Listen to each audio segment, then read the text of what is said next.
Ici, c'est la première table ronde. On en aura une deuxième vers 16 h.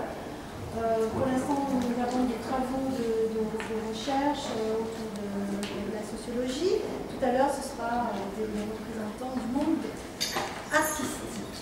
Nous jouons ici, pourquoi le théâtre Juliette Minoterie? Parce que nous sommes en accueil de notre spectacle, notre création autour des droits des femmes migrantes.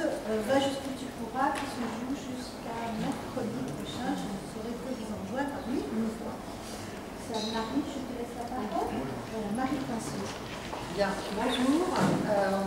La revue Homme et Migration a été sollicitée par ce projet de lycée moderne pour les aider à faire un point sur les travaux de recherche concernant la migration féminine, la féminisation des migrations, par plusieurs façons d'aborder cette question de la place des femmes dans les phénomènes migratoires contemporains. Et effectivement, c'est un sujet qui est en chantier actuellement à partir des années, fin des années 80, et aujourd'hui on a vraiment la chance d'avoir Myriam Mokovacic avec nous, qui est une des pionnières sur ces études pour la France. À partir des années 80-90, commence à émerger la place des femmes dans les phénomènes migratoires en termes de thèmes de recherche. Donc ce qu'on vous propose aujourd'hui, c'est de présenter des tableaux de recherche, essentiellement en France et en Belgique, sur des configurations migratoires relativement similaires, et ensuite de passer la parole plutôt à des gens de terrain, des gens qui sont experts dans le suivi, l'accompagnement des femmes migrantes, mais qui ne suivent pas eux-mêmes des travaux universitaires, pour nous expliquer la situation en Italie et en Turquie. Donc j'ai proposé à chaque fois d'avoir des interventions universitaires, puis aussi la parole aux structures, aux professionnels qui sont en contact de façon quotidienne avec les femmes migrantes pour soit les accueillir, soit les accompagner dans leur trajectoire migratoire, d'accueil, d'installation, et comme on verra pour la France, de création d'entreprise. Et pour essayer de montrer que ce sont des vases communicants, que la recherche part de la demande sociale, des situations qui émergent sur le terrain, pour formaliser à partir de méthodes scientifiques des connaissances, et qu'inversement, les connaissances scientifiques reviennent au terrain pour pouvoir orienter et qualifier les interventions professionnelles. Donc, nous avons pris du retard, je ne vais pas faire une introduction très longue. Je vais présenter les deux intervenants de ce premier panel français. Donc, à ma gauche, Myriam Mokovacic, qu'on remercie vraiment d'être venue aujourd'hui depuis Paris pour la journée, pour nous faire part de ces réflexions et de cette lecture un peu diachronique des études sur plus d'une vingtaine d'années, c'est vraiment les femmes migrantes. Elle est directrice de recherche émérite à l'Institut des sciences sociales et politiques. Et puis, vous intervenez encore dans le cadre de l'Université de Nanterre. Voilà, très active aussi dans les milieux féministes, les milieux de soutien des droits des femmes et les droits de l'homme, quelque chose. Et à ma droite, Mohamed Chabani, qu'on remercie encore plus d'être venu aujourd'hui, puisque vraiment on l'a contacté à midi. Qui se trouve elle Marseillais, donc c'était quand même plus facile. Le TGM fait des miracles, mais pas tout malgré tout. Et donc vous êtes consultant coordinateur de l'agence Euromed Conseil, ça tombe bien, on est sur un projet européen. Et ce qui vous intéresse, après une expérience à la Banque mondiale, c'est d'accompagner des projets portés par des femmes migrantes. Alors c'est une question extrêmement intéressante, on verra peut-être tout à l'heure qu'effectivement les femmes migrantes sont un public particulièrement actif et dynamique dans la création d'un certain type d'entreprise. Et donc vous allez nous exposer un petit peu ce que vous observez dans le cadre de ces activités professionnelles.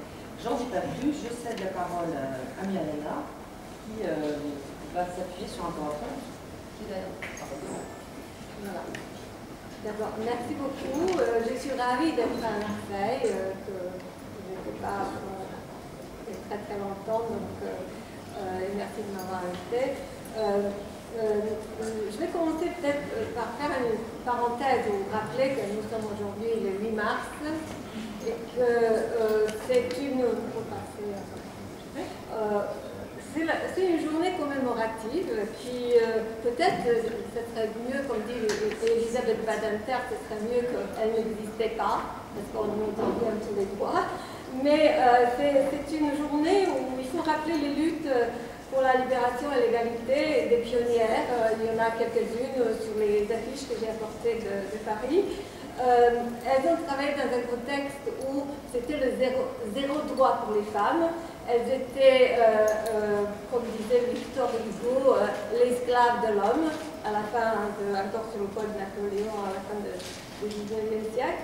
Il y a depuis évidemment de nombreux acquis qui sont tellement évidents parfois on difficile même de les rappeler, les droits au travail, les droits civiques, droit au divorce, droit à la contraception et à l'avortement. Mais aussi, il faut rappeler que ce sont des acquis fragiles, notamment, on a vu tout ce qui se passe avec le droit de disposer de son corps et le droit avec la manif pour tous, enfin, le droit à l'avortement est tout le temps il y a des essais pour le remettre en question. Il y a aussi persistance flagrante des inégalités. Les femmes gagnent à peu près un quart, 27% de moins que les hommes dans toutes les professions. Et l'écart des salaires est donc partout. Il y a un difficile accès au poste de responsabilité. Le nombre de mères, la part des mères de France est seulement 14%. Les présidents d'université, 11% seulement des femmes. Il y a le fardeau des tâches domestiques. Et la double journée. Alors justement, ça me permet de relier le 8 mars à comment ça nous rappelle, ça nous interpelle à propos des migrantes et immigrés. Les femmes qui parviennent à se libérer d'une partie de ces fardeaux, double journée, c'est souvent grâce au travail d'autres femmes. Des femmes venues d'ailleurs, venues des pays où la paupérisation se décline au féminin, et elles sont obligées de partir et gagner leur vie ailleurs. Et il faut donc rappeler, je dis que l'égalité et la libération pour certaines femmes implique le maintien de l'inégalité entre femmes, liée à la classe, aux origines, au statut de migrants, et ce qui finalement permet à l'ordre genré de résister au changement. Les femmes immigrées nous rappellent qu'il ne suffit pas de poser le regard seulement sur les rapports sociaux de sexe, mais qu'il est toujours important de voir comment ces rapports intersectent avec les rapports de classe et d'autres rapports sociaux de domination. Ces femmes immigrées ont été à l'ombre en tant que travailleuses et le sont encore. Quand j'ai commencé à travailler sur la migration, moi-même, j'étais mis par rapport au genre. Je voyais le générique, l'homme, migrant, enfin, je ne voyais pas les femmes. C'est seulement en travaillant sur le terrain que je me suis rendu compte d'importantes différences. Donc, elles étaient à l'ombre en tant que travailleuses, mais encore plus à l'ombre, encore moins visibles en tant que celles qui luttent pour leurs droits. Or, y compris à Marseille, justement, une des doctorantes, elle a travaillé sur Linda Guerri, elle a travaillé sur les femmes entre deux guerres dans les Bouches du Rhône, elle est historienne, et elle rappelle des grèves des ouvrières à Marseille, dans la Marseillaise, une usine de filature. Donc, elles étaient dans l'espace public, mais on les a tout simplement pas vues. Elles étaient aussi dans la marche de l'égalité. On a toujours vu la marche comme quelque chose qui était masculin. Bon, maintenant je viens à mon sujet pour dire que les femmes ont toujours participé aux migrations. Cette présence statistiquement avérée, mais on s'est rendu compte seulement 40 ans après ou 30 ans, l'historiographie était, ou la sociologie était en retard par rapport à une réalité. Donc on a appris seulement récemment qu'effectivement aux États-Unis, déjà en 1930, les femmes étaient majoritaires dans l'immigration. Elles étaient donc, cette présente était rarement traduite par une visibilité correspondante à la recherche et dans les politiques. Elles étaient, en ce qui concerne la recherche, parce que je suis chercheuse, j'insiste là-dessus, elles étaient doublement occultées à la fois dans les études sur l'immigration, dans les études qui portaient sur les femmes et rapports sociaux de sexe. Donc, ce sont deux domaines dans lesquels elles auraient pu apparaître, or elles étaient marginalisées de l'un et de l'autre côté. Et c'est d'abord dans les études sur l'immigration, beaucoup plus tard dans les études féministes et sur les femmes, qu'elles sont apparues et qu'on a donné à les voir. Et il y a un grand changement, en France, peut-être un peu, dans certains pays un peu plus tôt, mais surtout depuis au tournant de ce siècle, enfin à la fin, c'est pas que ça n'existait pas, ma première intervention publique, c'était il y a 40 ans, à Bruxelles, en 1974, et on me demandait, où est-ce que vous les voyez, les femmes? Or, dans les statistiques, moi j'ai travaillé, j'ai pris justement, c'était un texte qui était fait en immigration, c'était là, elles étaient à 45%, elles étaient présentes. Mais on me posait la question, où est-ce que vous les voyez? Où est-ce que vous les trouvez? Elles étaient partout, elles travaillaient, elles n'étaient pas là à se tourner les pouces. Donc, on ne les voyait pas. Alors, depuis disons, une quinzaine d'années en France, il y a un intérêt abondant de publications. Je pense qu'une thèse sur deux porte maintenant sur les femmes immigrées. Il y en a un mouvement à tous les niveaux, académiques, politiques, publics, niveau national, international, European Women's Lobby, le lobby européen des femmes, qui, il y a 10 ans, ne les connaissait pas. Maintenant, en fait, c'est vraiment la priorité. La Banque mondiale, parce que, soi-disant, les Philippines et toutes celles qui sont très, très nombreuses à partir, sont très responsables, fiables, beaucoup plus que les hommes pour envoyer de l'argent au pays. L'OCDE, les Nations Unies, le BIC qui vient de passer une loi qui est très importante sur le travail domestique en 2011, etc. Et pourtant, la question de la visibilité, qui est très souvent posée, que j'ai posée il y a 40 ans, j'ai trouvé un texte de 1916 sur l'invisibilité des femmes immigrantes, elle demeure toujours pertinente. Voilà. Alors, les questions que je peux me poser, c'est de répondre ici, c'est est-ce que c'est parce qu'elles sont beaucoup plus nombreuses maintenant, ou leur profil est changé, donc on s'y intéresse beaucoup plus, on dit féminisation, ou est-ce que nous sommes devenus beaucoup plus sensibles, beaucoup plus aptes à capter, à voir certaines formes d'immigration, y compris celles des femmes, que nous n'avons pas vues avant. Et pourquoi, troisième question, pourquoi malgré tout la visibilité est toujours pertinente, comme à l'époque quand elle était vraiment invisible. Donc j'articule ce que j'ai à vous dire autour de 3 points. Féminisation des flux, mise en visibilité, deuxième point, et quelle visibilité, c'est avec ça que je termine. Alors la féminisation, je mets un point d'interrogation en toile de fond. C'est cette idée reçue qu'il y avait avant 30, 40 ans, enfin, la migration avait un caractère masculin. La migration d'autrefois c'était que des hommes. Souvent on entend dire. Et ça, on oppose à la présence ou à la prédominance des femmes dans certaines flux d'aujourd'hui où leur migration serait beaucoup plus autonome et moins familiale. Ni l'un ni l'autre, c'est pas complètement faux, mais c'est pas complètement vrai non plus.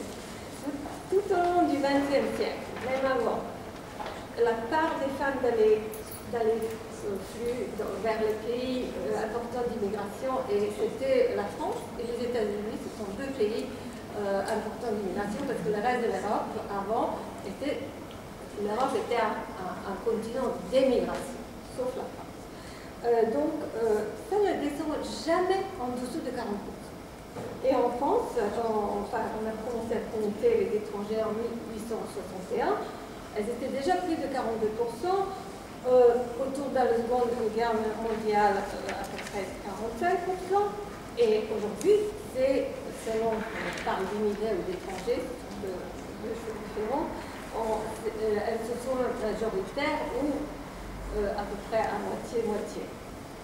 Même les femmes d'immigration qui sont supposées nouvelles, c'est-à-dire, on dit maintenant des femmes qui sont seules, qui sont pourvoyeuses de ressources pour leur famille, elles partent travailler, bah, ça a aussi existé. Ça, c'est pas quelque chose qui est... Les Italiennes qui venaient ici travailler il y a 70 ans, bah, elles laissaient leur famille au pays, elles venaient travailler ici. Donc, ça a toujours existé. Et aussi, elles continuent à venir aussi majoritairement dans le regroupement familial. C'est la majorité dans le regroupement familial, ce sont les femmes. C'est un peu partout. Donc, l'intérêt que je voulais voir, est-ce que cet engouement pour ce sujet est lié à cela? Finalement, non. Parce que ma thèse, c'est parce qu'il y a un processus qui s'est mis peu à peu en place, que j'appelle mise en visibilité ou visibilisation, qui a permis de voir, enfin, ce qui était occulté très, très longtemps.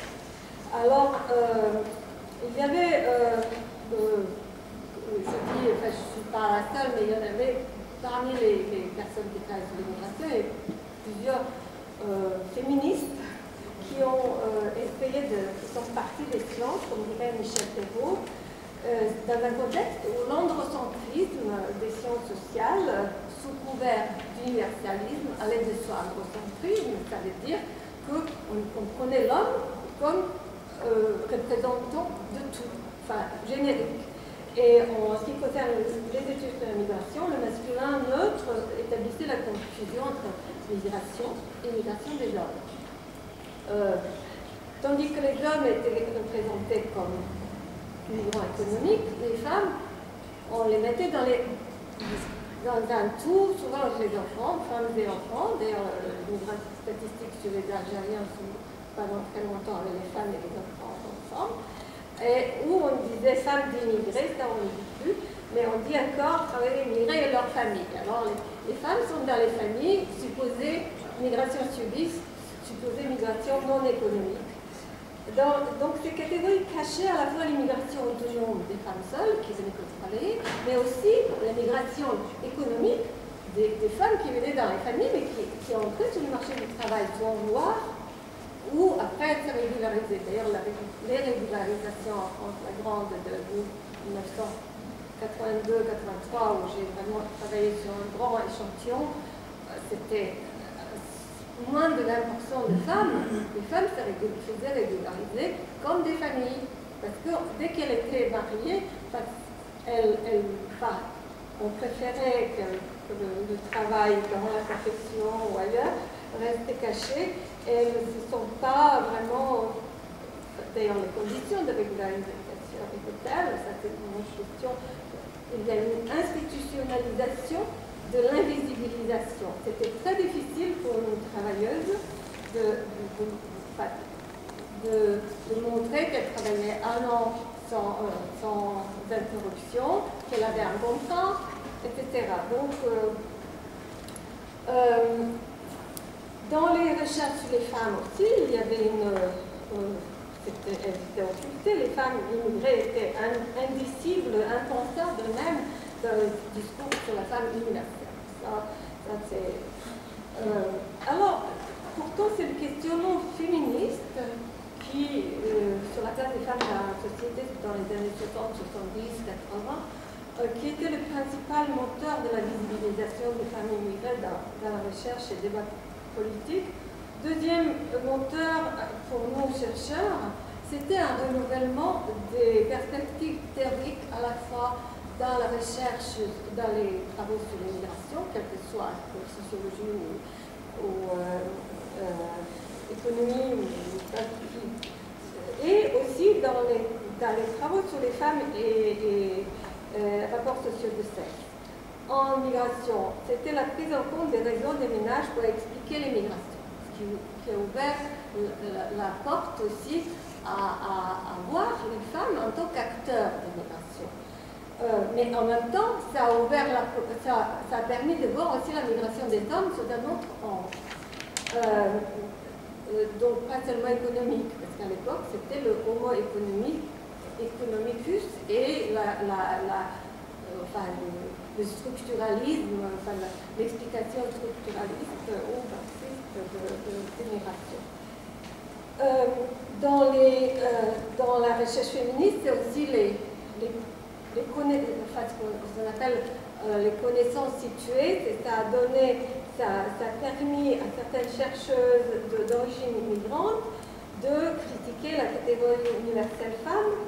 Ensuite, il y avait aussi l'intérêt, surtout dans les années 80, pour tout ce qui était activité hors du secteur formel. Et la redéfinition du catégorie de travail dans la recherche, donc tout ce qui était travail domestique. À l'époque, on disait, mes collègues hommes, grands, ils disaient, elles font du ménage, mais elles ne travaillent pas. Donc, elles ne sont pas. Ou quelqu'un très très connu à l'époque, à l'OCDE, un expert de DUT, disait, moi j'avais un texte sur les femmes et le développement à l'OCDE, il y avait un seul papier sur les femmes, tout le reste c'était migration et développement. Il a dit ouvertement, je ne vois pas du tout ce que les femmes ont à faire avec le développement. Alors aujourd'hui, on ne dirait plus ça, hein, surtout pas publiquement. Donc tout ça, ça a permis de reconnaître les femmes immigrées comme acteurs et leur rôle économique. Et c'était très très important dans ce contexte où finalement les migrants n'étaient légitimes qu'en tant qu'économiques. Ils n'étaient pas légitimes autrement. D'ailleurs, Abdelmalek Sayed le dit très clairement. Est-ce que j'ai... Il faut que je me dise. Bon, il y a... Enfin, donc, il y avait on a réussi quand même à montrer que les femmes aussi étaient des protagonistes d'immigration. Mais en même temps, il y avait, parallèlement, il y avait une autre façon de visibiliser ces femmes qui venaient tout à fait d'un autre milieu et qui était parallèle. Donc, on s'est retrouvés quelques années après, dans les années 80, à confronter à des stéréotypes très très ancrés. Alors, c'est lié à quoi? C'est au moment où elles apparaissaient comme des protagonistes, c'est le moment de la crise économique et où les pays recruteurs de main-d'œuvre, en 73-74, arrêtaient le recrutement de main-d'œuvre immigrée. On avait en France la législation sur l'immigration familiale, notamment en 1976. Et en France, on parle de la période dite regroupement familial après 1973-1974, et on s'imagine que les femmes n'étaient venues qu'après.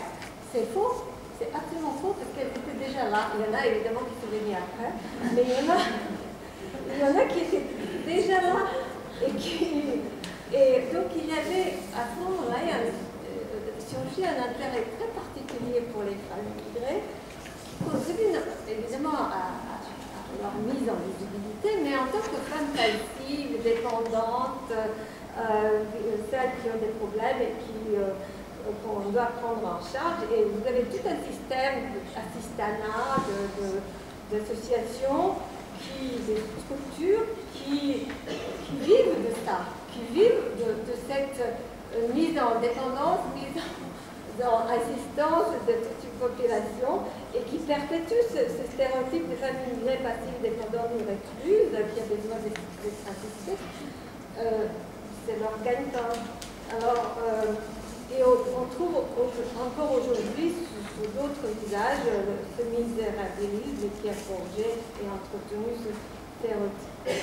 Alors aujourd'hui, c'est mon troisième point sur la visibilité. Et quelle visibilité?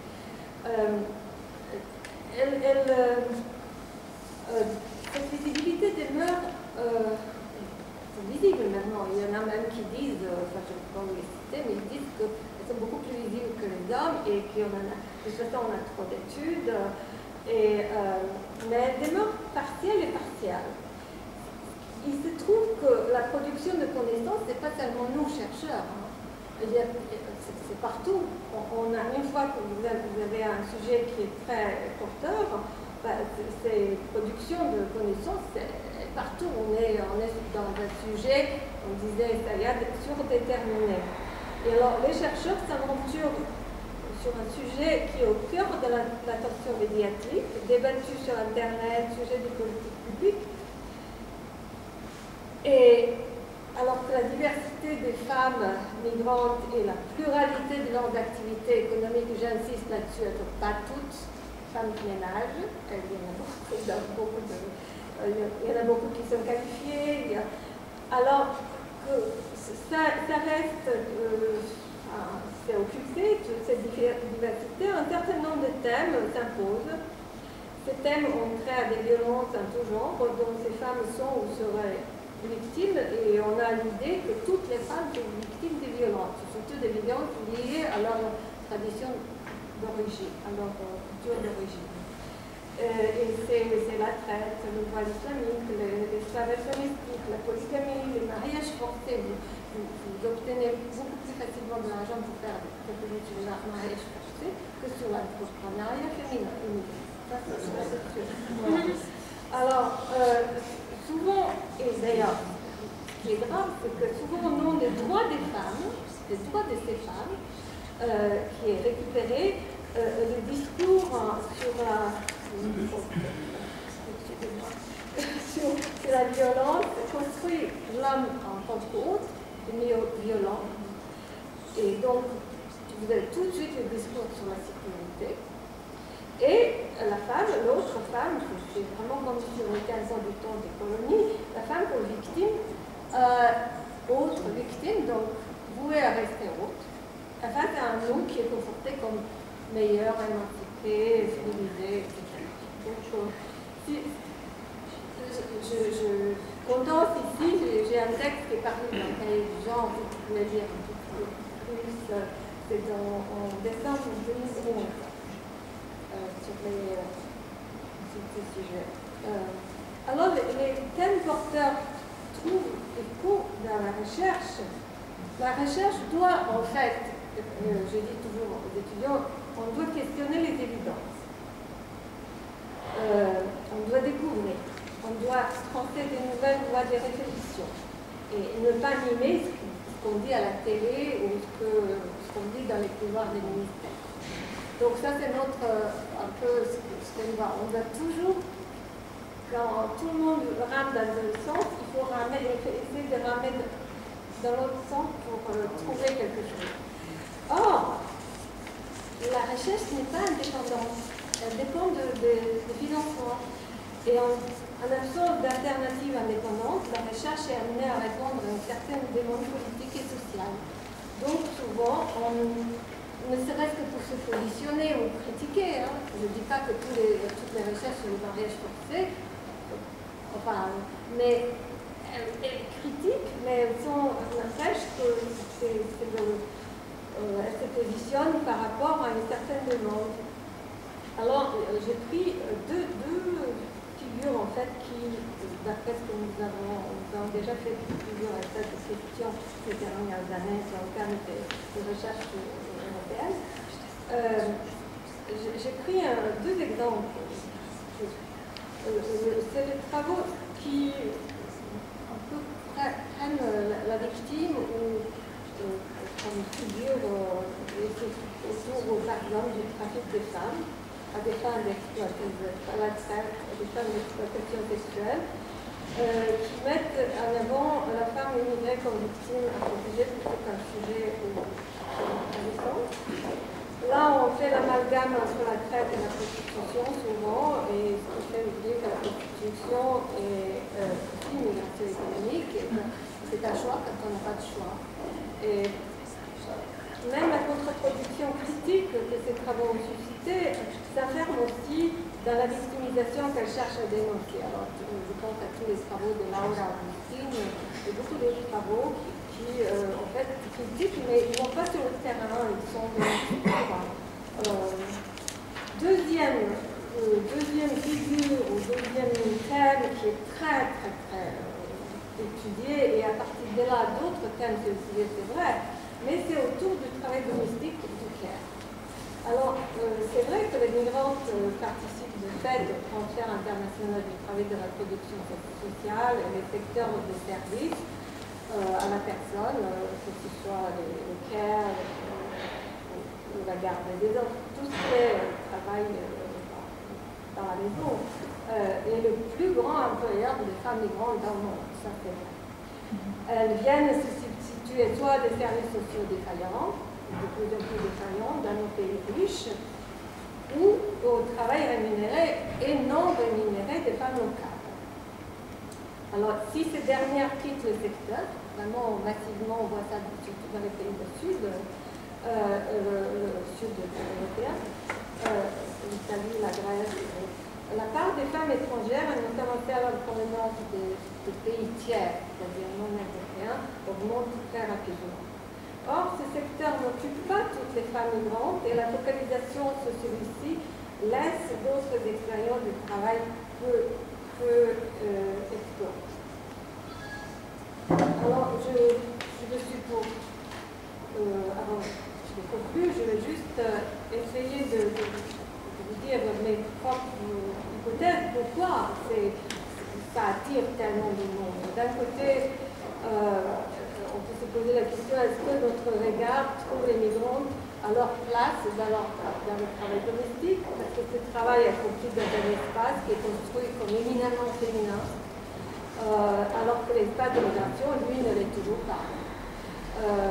Parce que par l'acte même de migrer, les femmes sont susceptibles de bousculer l'ordre établi chez elles, c'est vrai, elles subissent la stigmatisation morale et ses effets, même lorsqu'elles sont majoritaires, comme par exemple les Philippines.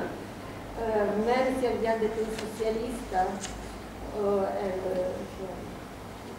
c'est vraiment la stigmatisation morale et c'est quelque chose de très important. Et c'est d'elle qu'on impute le coût social de la migration, de la séparation, surtout si elles partent seules. Or, le secteur domestique permet de concilier les femmes avec leur migration tout en offrant l'occasion à des chercheuses, je pense à des féministes, de placer encore les migrantes dans un champ largement étudié, parce que c'est vrai que le travail domestique était largement étudié, mais sans les féminiser. Alors que les femmes espagnoles des années 60, on ne les trouve pas dans les études des années 60 et 70 sur le travail domestique. Bon, pour conclure, j'ai pris ces deux figures, évidemment il y en a d'autres, mais à mon avis ça cristallise un peu la tension politico-médiatique et académique sur les femmes immigrées. Donc la victime d'un côté, la travailleuse domestique. Il y en a beaucoup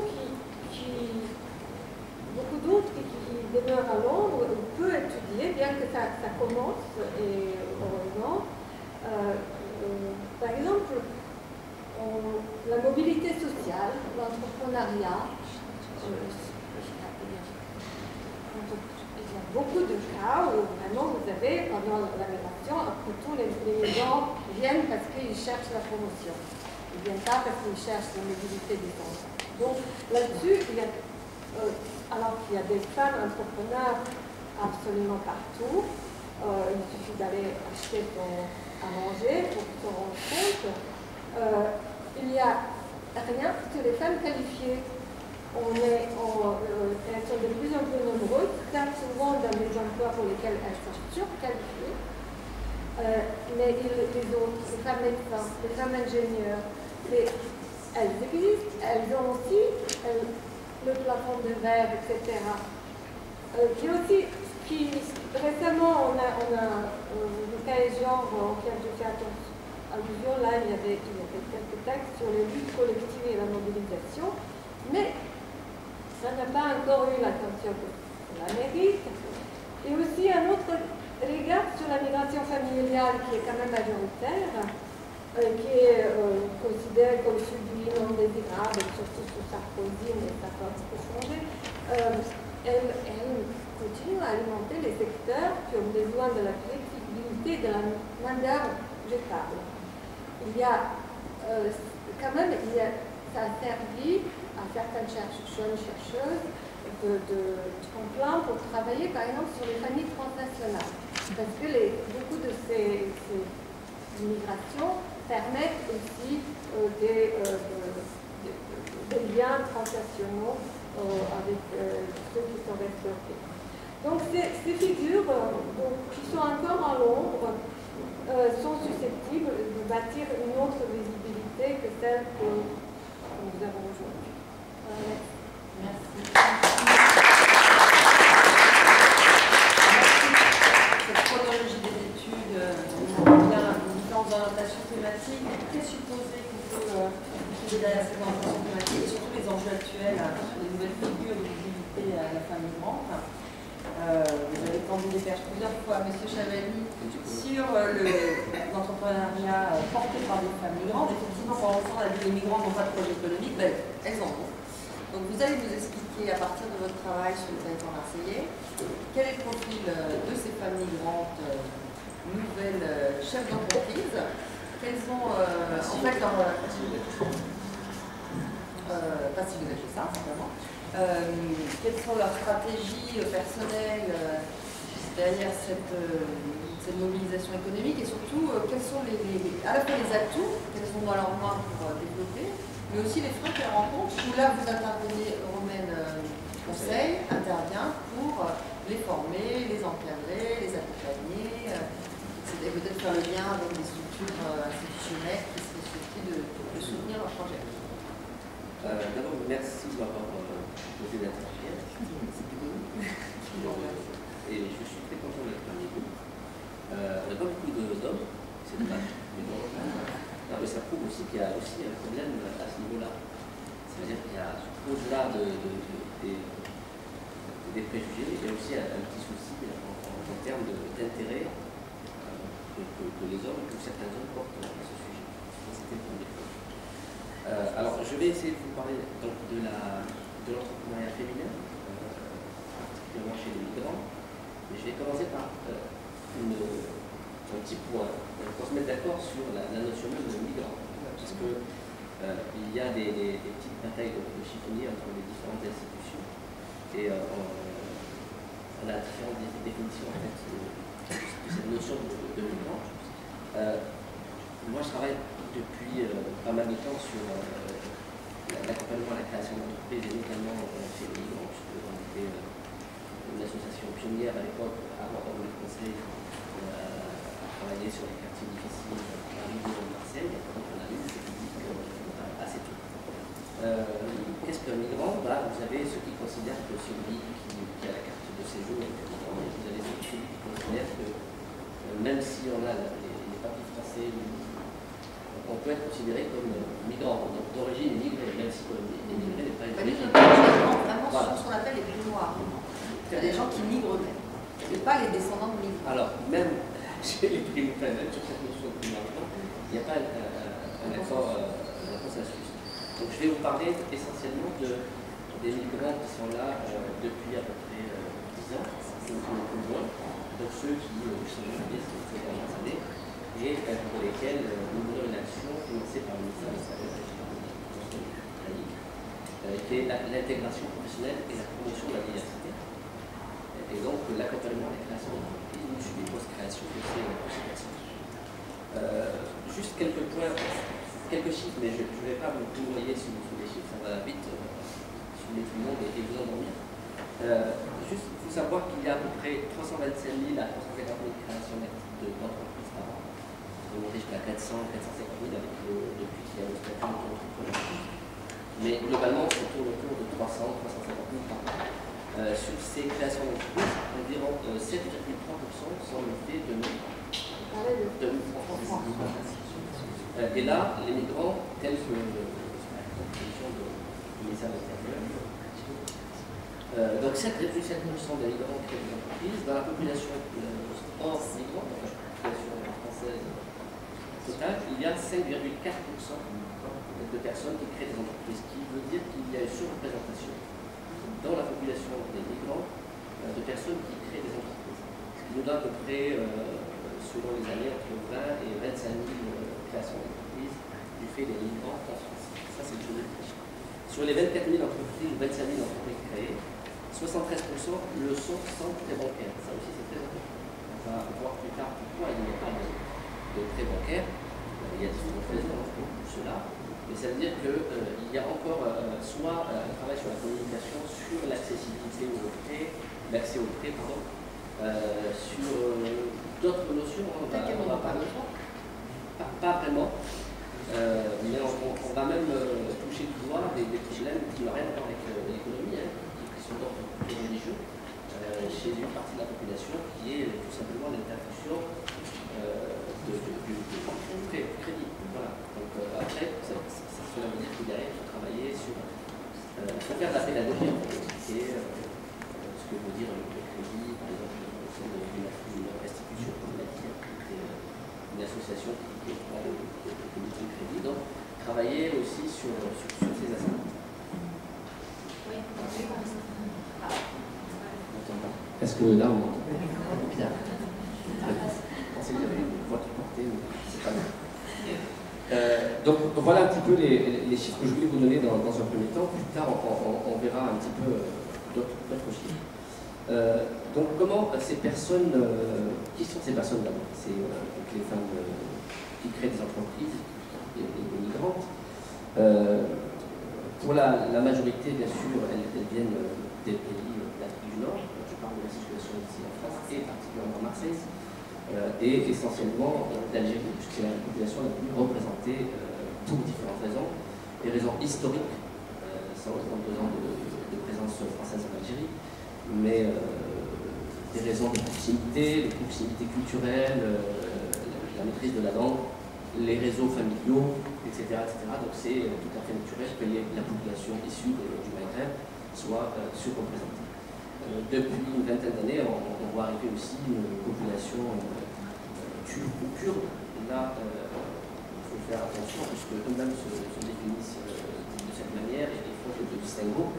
C'est des réseaux, enfin, c'est vraiment une population aussi qui a tendance maintenant à passer vers le stade, enfin, c'est cette étape un petit peu d'autonomisation, de création d'activités, après avoir connu la phase installation, intégration, etc. Donc on commence à avoir un public d'origine turque ou kurde. Et ensuite, bien sûr, j'aurais dû les mettre en deuxième position, les populations issues d'Afrique subsaharienne, essentiellement les Maliens et les Sénégalais, ici à Marseille, très structurés, très organisés, avec des méthodes qui sont vraiment assez performantes et qui sont en général accompagnées par des structures, là aussi, qui leur proposent des accompagnements assez spécifiques, j'en parlerai plus tard. Donc voilà un petit peu les trois groupes de population qu'on voit ici à Marseille, avec lesquels on travaille. Il faut savoir que ces personnes, quand elles décident de passer le cap de la création d'entreprise, ce qui n'est pas évident, puisqu'il y a toute une période d'installation, d'adaptation. Donc quand elles décident de passer vers le cap de la création d'entreprise, elles sont accompagnées soit par l'entourage familial, soit par des connaissances, par des amis, par le réseau, et beaucoup moins par les réseaux d'accompagnement à la création d'activité, beaucoup moins en tout cas que ce qu'on observe dans le reste de la population. Il y a environ 30 à 35%, on arrive parfois à des pics de 40%, mais sur des périodes très spécifiques, parce que ces périodes correspondent à des dispositifs financiers qui en général ne durent pas plus de 3 ans. Donc quand il y a un dispositif qui existe et qui est spécifique aux migrants et a fortiori aux migrants de sexe féminin, on voit tout d'un coup un pic, puis après ça retombe et on retrouve des chiffres qui tournent autour de 30 à 35% de personnes qui sont accompagnées par les réseaux traditionnels. Pourquoi on a moins de personnes qui sont accompagnées par les réseaux traditionnels? Là aussi, on a plusieurs réponses, plusieurs raisons. D'abord parce qu'il y a une méconnaissance, donc il y a une mauvaise circulation de l'information. On est dans un pays où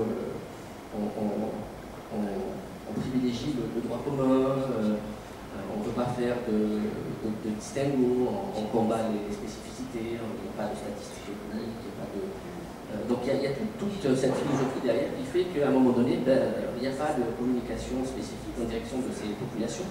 parce que c'est Par les services publics, vers ces populations, parce que c'est la République, parce que c'est un pays laïque, parce que, etc. Vous connaissez un petit peu toutes les raisons.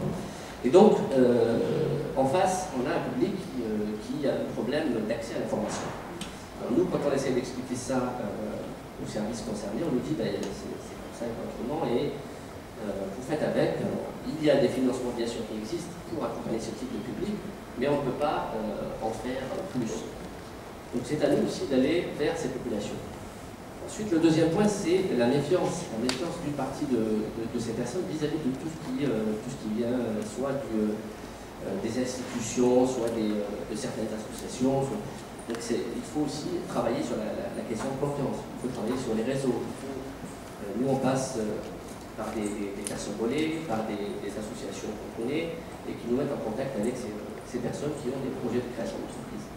Ça n'a rien à voir avec éventuellement des situations d'irrégularité. Non. Ça pourrait, dans certains cas, avoir, il pourrait y avoir des relations. Ouais. Et là, je parle plutôt pour une population qui est déjà en règle. Alors après, bien sûr, il y a cette population qui, statistiquement, théoriquement, échappe à l'analyse et aux études, et donc aux institutions, mais qu'on voit c'est quand même des pourcentages assez minimes. Donc je préfère les laisser. Donc il y a ce manque de communication, ou ce défaut de communication, cet accès aux organismes d'accompagnement. Un problème pour certains, pas pour tous, et là on peut parler de zones géographiques, d'où viennent ces immigrés. Problème de langue, tout simplement. Certaines personnes ont un problème de compréhension, d'explication, donc elles ne font pas ce travail volontaire, elles n'ont pas cette démarche pour aller vers des organismes d'accompagnement, et elles ont surtout peur d'être tout de suite jugées négativement. Moi, il m'a été amené de voir des personnes, des anciens collègues qui, parce que la personne avait du mal à s'exprimer, disqualifier quasiment le projet en disant de toute façon, si elle n'arrive pas à m'expliquer à moi, il est impossible qu'elle puisse expliquer ça à un banquier ou à un client ou à un fournisseur. Or, c'est vraiment la pire des réactions à avoir face à un porteur de projet qui a fait l'effort de venir justement rencontrer cet organisme d'accompagnement, cette personne, qui a fait l'effort d'expliquer, etc., etc. Donc là aussi, on fait tout un travail d'explication, de pédagogie. On travaille beaucoup sur les questions périphériques avant d'attaquer le fond du projet. Les questions périphériques, c'est quoi? C'est tout ce qui concerne en fait la personne en dehors de son projet de création d'entreprise, donc le foyer, la famille, les enfants, l'époux. La double peine pour une femme migrante qui crée une entreprise, c'est justement, on parlait tout à l'heure de double journée. C'est pas une double journée, c'est parfois une triple journée. Donc il y a l'époux à satisfaire, auquel il faut préparer, à manger, les enfants qu'il faut éduquer. Et donc tout ceci, c'est autant de contraintes dans le parcours de création d'entreprise pour les femmes migrantes, parce qu'elles doivent faire ce travail à la fois d'explication à l'intérieur du foyer, au sein de la famille, pour expliquer le pourquoi de ce projet. Parfois on est mal vu, on est mal... Donc c'est encore vraiment, c'est le chemin de croix. Donc voilà un petit peu les obstacles qu'on peut rencontrer et le travail sur lequel nous on insiste. Un autre point important qu'on a l'habitude de voir, on parlait tout à l'heure de femmes médecins, il y a énormément de femmes migrantes qui arrivent, notamment ces 10 dernières années ou ces 15 dernières années qui sont arrivées, par exemple d'Algérie après la décennie noire, qui sont surdiplômées, qui ont des compétences, mais qui ont des problèmes d'accès à l'emploi en France pour des raisons soit de régularisation dans un premier temps, soit pour des raisons d'équivalence des diplômes. Alors, il y a chez les médecins notamment, le problème est flagrant et là on voit des situations dramatiques puisqu'on est face à des personnes qui sont qui avaient des situations, des statuts dans leur pays d'origine, qui arrivent ici et qui se retrouvent redescendre au bas de l'échelle et qui ont donc tout ce travail de reconstruction à refaire. Donc, elles essaient d'abord de gagner de la confiance et ensuite, avant d'arriver à ce stade, elles réfléchissent à ces projets de création d'entreprise. Pourquoi? Parce qu'elles se retrouvent face non plus au plafond de glace, parce que là, c'est carrément des 4 murs. Quoi. On n'a plus où aller, on est bloqué, on est piégé, il faut trouver des solutions. Donc on a été amené à travailler sur des projets avec les femmes, notamment sur les services à la personne, puisque là, on part de ce qu'on sait faire, hein, et des compétences acquises dans le pays d'origine. On essaye de se débrouiller un petit peu, on ne peut pas être médecin, on va être soit l'infirmière, donc infirmière libérale, indépendante, soit travailler avec les personnes âgées ou avec les enfants.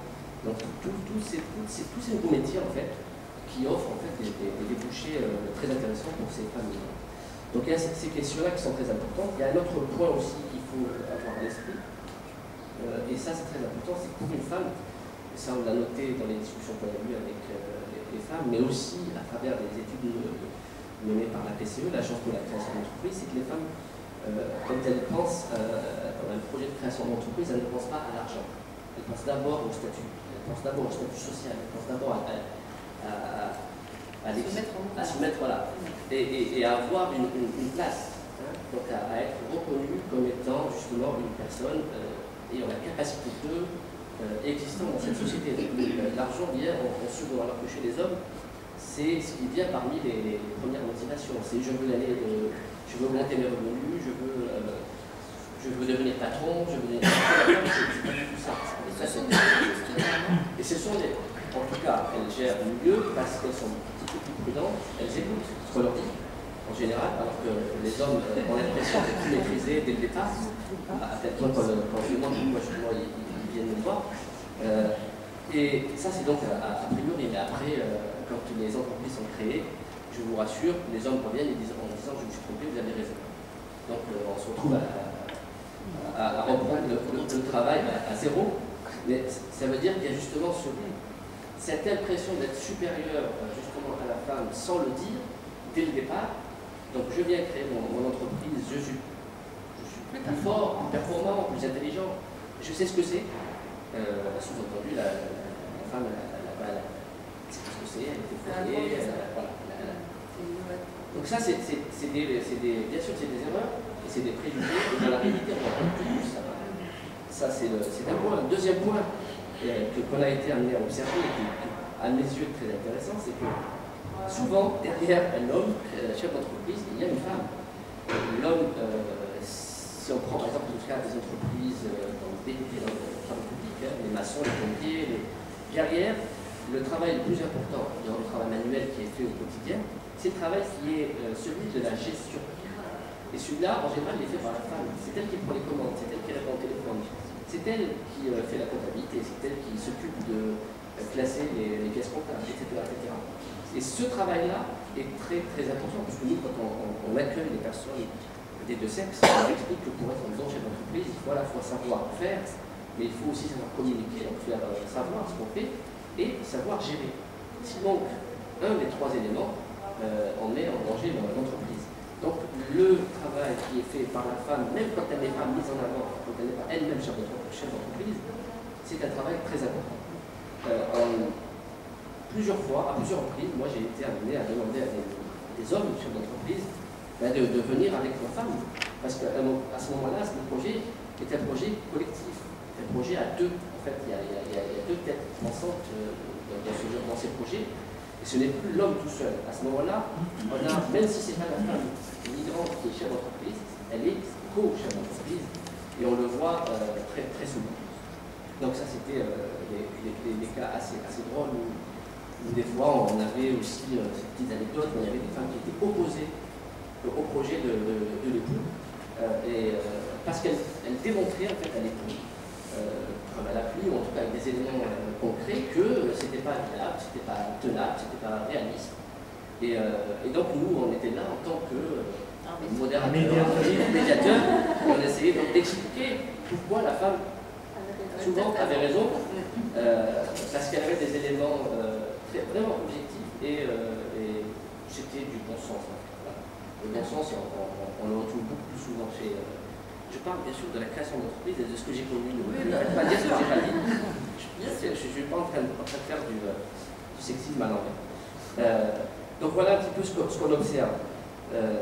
Donc très important pour les femmes créatrices d'entreprise, un statut social, une voie d'insertion économique, une manière de lutter contre les discriminations aussi, une façon aussi de faire sauter les verrous, parce que quelqu'un qui est immigré, qui n'a pas encore la nationalité française, mais qui est dans un parcours d'intégration, qui à un moment donné vise l'accession à la nationalité française, ben, il sait très bien que l'emploi public lui est fermé, donc il est obligé de se débrouiller autrement, donc il passe par des étapes. Donc la création d'entreprise, que ce soit chez les femmes ou chez les hommes, est vécue comme plutôt une étape vers quelque chose d'autre qu'une finalité en soi. Pourquoi est-ce qu'elles sont viables ces entreprises? Alors, il y a un problème justement en termes de viabilité. Le problème qui se pose, c'est le suivi post-création. C'est-à-dire que le travail qui est fait en général par les organismes d'accompagnement à la création d'activité, c'est un travail qui se fait en amont. Ces 20 dernières années, les pouvoirs publics n'ont pas insisté sur le suivi post-création. C'est-à-dire qu'on a mis beaucoup de moyens sur l'accompagnement en amont, mais très peu de moyens sur le suivi post-création. Considérant que, à partir du moment où l'entreprise était créée, ben, elle pouvait voler de ses propres ailes, et puis bon, il y a toujours des comptables qui sont là derrière pour essayer d'alerter ou d'aider ces personnes, ce qui est faux. Puisque le comptable a une approche complètement financière et comptable de la question, et il n'a pas une approche globale. Or, ce qu'il faut pour un suivi post-création, c'est une approche globale, c'est une approche qui prend en considération à la fois les notions comptables, fiscales et financières, mais aussi tout ce qui est périphérique à ces notions et qui peut aussi parfois mener à la disparition de l'entreprise.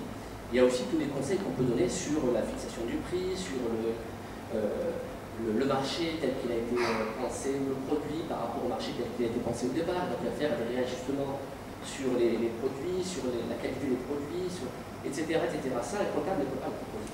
Donc il y a effectivement un problème sur la viabilité. On considère que les entreprises créées par les migrants, qu'ils soient hommes ou femmes, ont moins de viabilité, ou en tout cas ont un taux de mortalité plus important que les entreprises créées par le reste de la population française, pour les raisons que je vous ai citées tout à l'heure, c'est-à-dire qui sont valables sur le moment où on avale. Donc le travail sur lequel il faut insister, c'est celui-là, c'est le suivi de ces entreprises après la création.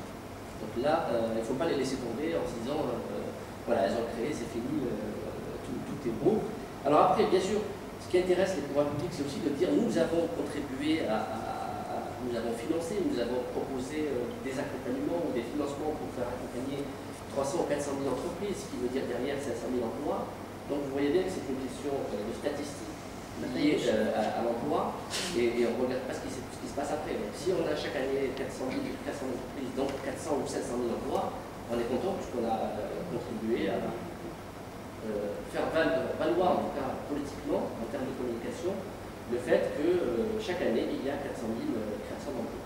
Donc c'est très important, surtout dans le contexte actuel.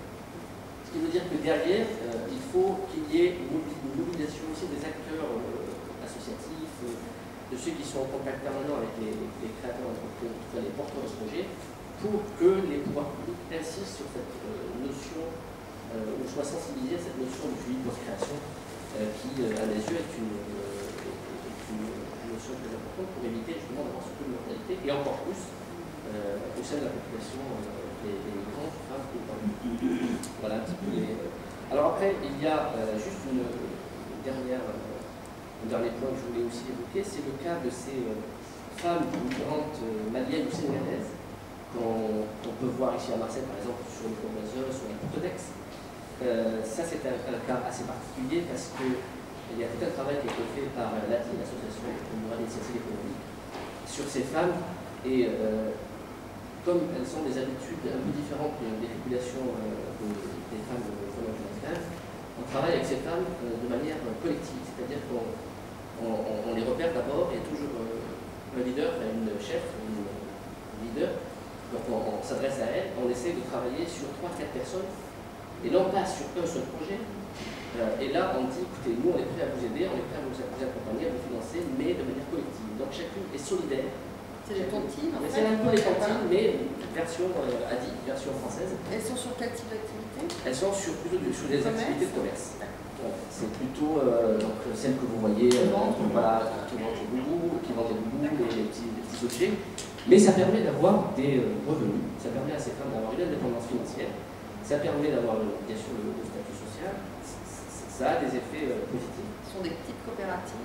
Ce sont des petites coopératives, elles sont organisées comme des petites coopératives voilà, informelles. Informelles dans le sens où elles ne sont pas déclarées comme des coopératives, mais en tout cas formelles dans le sens où elles sont efficaces et surtout elles remboursent de manière solidaire. C'est-à-dire que s'il y en a une qui oublie, entre guillemets, de rembourser, les autres sont chargés de lui rappeler en disant attends, déconne pas, parce que nous, derrière, voilà, c'est pas qu'on perd notre activité à cause de ça.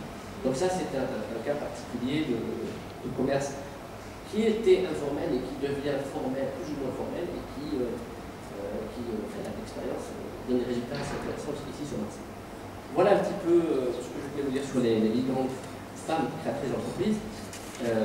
Si vous avez des questions, je vais répondre.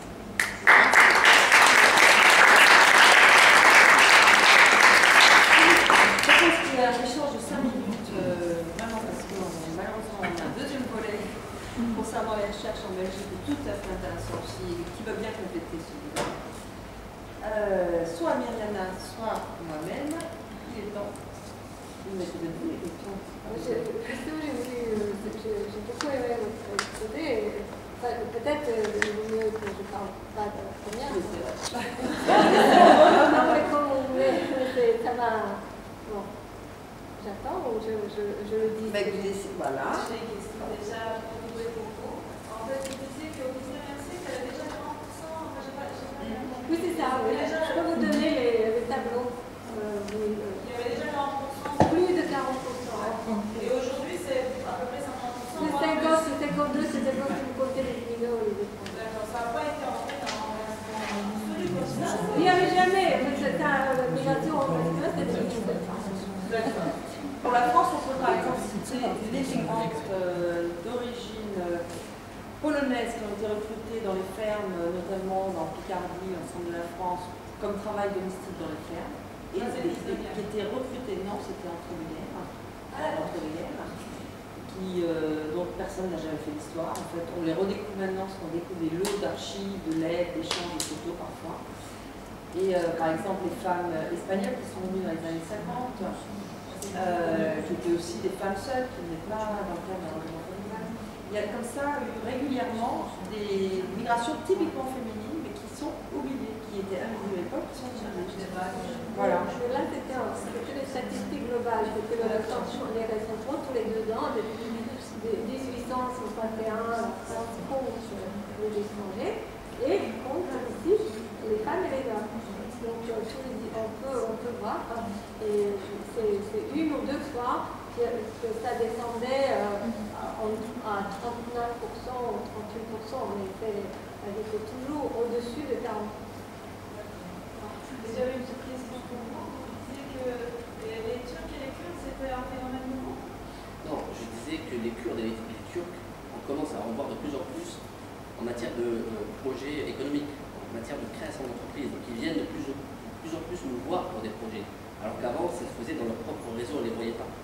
C'est ça, la nouveauté, elle est là, c'est qu'on commence à les voir. Ça commence à devenir visible pour nous, acteurs de la création d'entreprises. Alors que, bien sûr, non, c'est pas nouveau. Et qui sont eux, des migrants de première génération? Ça commence à, non, plutôt maintenant deuxième génération. On commence à voir les deuxièmes générations qui arrivent sur le marché en fait, de la création d'entreprises. Puisqu'on a les fils de ceux qui sont arrivés il y a peut-être 20 ou 30 ans et qui ont des projets maintenant qui sont des secteurs économiques comme ça. Ça, c'était ça que je me pas les Turcs. Sur la région parisienne, on a aussi les populations chinoises et indiennes qui sont des diasporas et qui créent beaucoup d'entreprises. C'est une des modalités société d'insertion à la société française. Et qui ont aussi leur propre méthode de financement. Absolument. Que ce soit chez les On Pakistanais. ne demande pas de financement. Absolument. Des financements Circuit fermé. circuit fermé, que ce soit pour les Chinois ou pour les Pakistanais. Et après, par contre, ils ont des activités assez. Pour des niches. Des niches, et c'est souvent. Alors que chez les Maghrébins, par exemple, et je ne l'ai pas dit tout à l'heure, il y a tout type d'activités. Il y a à la fois des services à la personne pour les femmes, des taxiphones, la restauration rapide, les taxis, oui, les services informatiques de plus en plus. Donc ça touche un petit peu tous les secteurs d'activité. Oui, je vous avais dit que j'allais parler du système bancaire. De plus en plus, effectivement, on est confronté à un public venant du Maghreb qui refuse les prêts bancaires. Donc, de deux choses l'une, on leur dit, vous ne créez pas, tant pis, vous allez chercher vos financements ailleurs, et c'est ce que font certains. Ils viennent nous voir que pour la partie accompagnement technique, comment faire un business plan, et puis voilà, reste on se débrouille. Ou alors, on peut aussi leur expliquer nous que ce que perçoit par exemple l'ADI comme ce qui est perçu comme un taux d'intérêt n'est autre que les frais de gestion en fait, de suivi de dossier. Et là on arrive à convaincre certaines personnes qui d'un coup considèrent que c'est des frais de gestion, non pas un taux d'intérêt, et qui acceptent.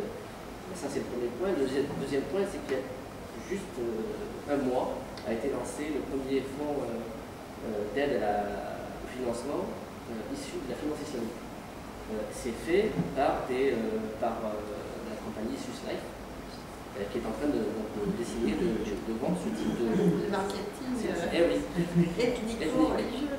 Ce qui veut dire qu'ils vont récupérer quand même une partie de ces porteurs de projets qui vont s'adresser à eux, parce qu'ils vont se dire qu'il y a un produit financier qui me correspond, donc je vais voir ces organismes. Ce qui veut dire qu'il faut s'attendre à ce qu'il y ait de plus en plus, parce que les banquiers ou ce qui les intéresse, c'est l'argent, que ce soit charia compatible ou pas. Des produits à l'âne dans les grands. Absolument. Donc il ne faut pas s'étonner de voir dans les 10 prochaines années arriver comme ça des produits financiers estampillés financiers. Ça même Qatar qui finance la PSG. Oui, par exemple. Oui, mais eux, on les. Bon, je propose qu'on fasse un changement de. Merci.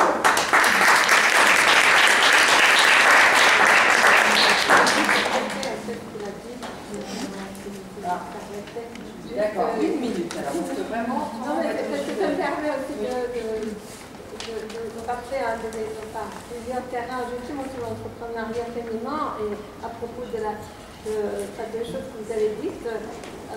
Derrière chaque femme, il y a un homme, et derrière chaque homme, il y a une femme, et derrière chaque femme, il n'y a pas d'homme. Justement, c'est très important, et c'est lié à leur viabilité aussi, parce qu'elles ont cette idée de solidarité, surtout d'avoir une stratégie plutôt familiale qu'entrepreneuriale, parce qu'elle aide mari, fils ou autre à avoir un emploi. Et c'est pour ça qu'elles sont souvent pas viables, mais c'est pas leur projet, c'est un projet qui est au-delà de l'entreprise. Voilà. C'est quel élément de leur.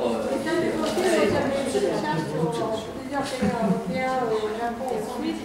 C'est toujours la même chose, de la solidarité familiale. Une ressource pour elles. Elles ont une vision aussi de succès qui est, comme vous disiez, d'ailleurs, tout à fait. Enfin, ça ne s'arrête pas au succès financier. C'est un succès qui est reconnaissance, respect de soi, faire quelque chose pour la famille. Voilà. Oui, faire quelque chose pour la famille, le dernier point, parce que je ne l'ai pas évoqué, c'est la notion de double espace. On travaille aussi avec beaucoup de personnes qui ont à la fois, pour qui la création d'entreprise, c'est ici et là-bas. C'est-à-dire que je crée mon entreprise ici, mais j'aide aussi quelque part ceux qui sont restés dans le pays d'origine. Ça, on le voit de plus en plus. Donc cette notion de double espace, France, terre d'accueil et pays d'origine, est quelque chose que... En particulier chez les subsahariens. Non, même chez les Maghrébins. Même chez les Maghrébins, parce qu'il y a cette idée, quelque part, de montrer qu'on a réussi ailleurs. Non, parce que souvent on a interprété la mobilisation collective d'émigration subsaharienne vers la France comme aussi des projets collectifs de développement dans le pays d'origine. Donc c'est des projets collectifs, justement, qui sont pensés parfois par tribu ou par village. Là, c'est plutôt un parcours individuel dans un premier temps. Donc la personne vient, essaie de s'insérer ici, elle se débrouille comme elle peut pour avoir ses papiers. Une fois qu'elle a réussi cette première étape, elle pense à réfléchir donc, à la deuxième étape, qui est l'insertion professionnelle. Donc après l'insertion professionnelle, soit par l'emploi, soit par la création d'activité. Ensuite, pour bien montrer qu'on a réussi, ben, on a un deuxième projet qui est en relation avec le pays d'origine. Voilà, donc il y a aussi ce type de parcours qui commence à apparaître. Merci beaucoup.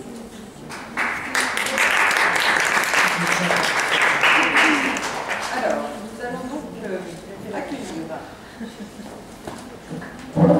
deux doctorants qui sont jeunes chercheuses dans un centre de recherche lié à l'Université de Liège qui s'appelle le CEDEM, le Centre d'études d'électricité et d'immigration.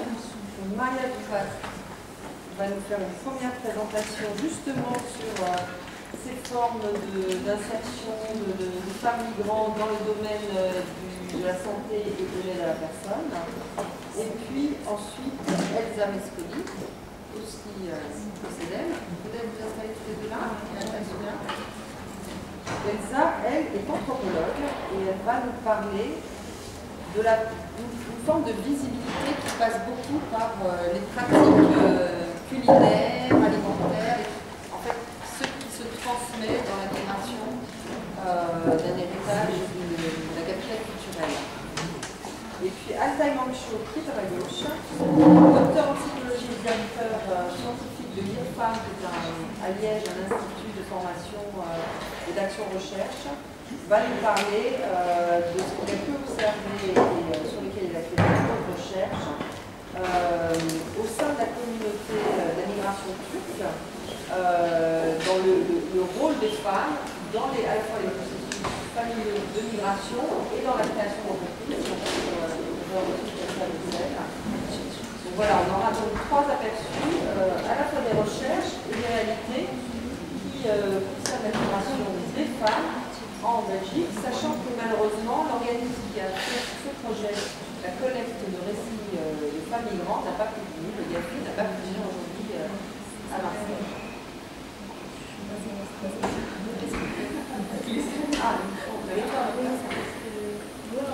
Ça va? Donc, je m'appelle Maria Rivas et je suis tout au début d'un thèse doctorale que j'ai décidé d'intituler temporairement La construction de carrières migratoires transnationales, des cas de colombiens et d'équatoriens travaillant dans le secteur touristique de la ville globale de Bruxelles. Donc, je vais peut-être me répéter. La présentation ça va se dérouler de façon où je vais donner un peu le lieu de l'état de l'art, de la recherche des genres en migration à niveau mondial. Ensuite, le lieu d'état de la recherche des genres en migration en Belgique. Et pour continuer, donc, mon travail à moi, ma thèse. Donc, ici, dans le premier graphique, je vais vous montrer un peu ce qu'on appelle aujourd'hui la féminisation de la migration mondiale.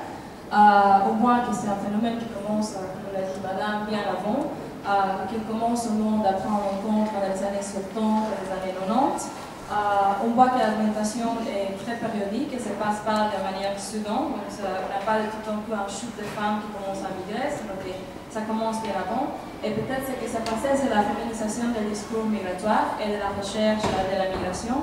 On commence à voir de plus en plus de travail qui parle de femmes migrantes après les années 70. Donc, déjà dans l'année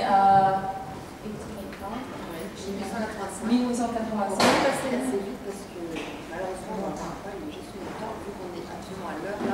ah oui, d'accord. Donc, Ernest Rasmussen annonçait déjà que les femmes migraient davantage plus que les hommes, même si c'était sur une courte distance.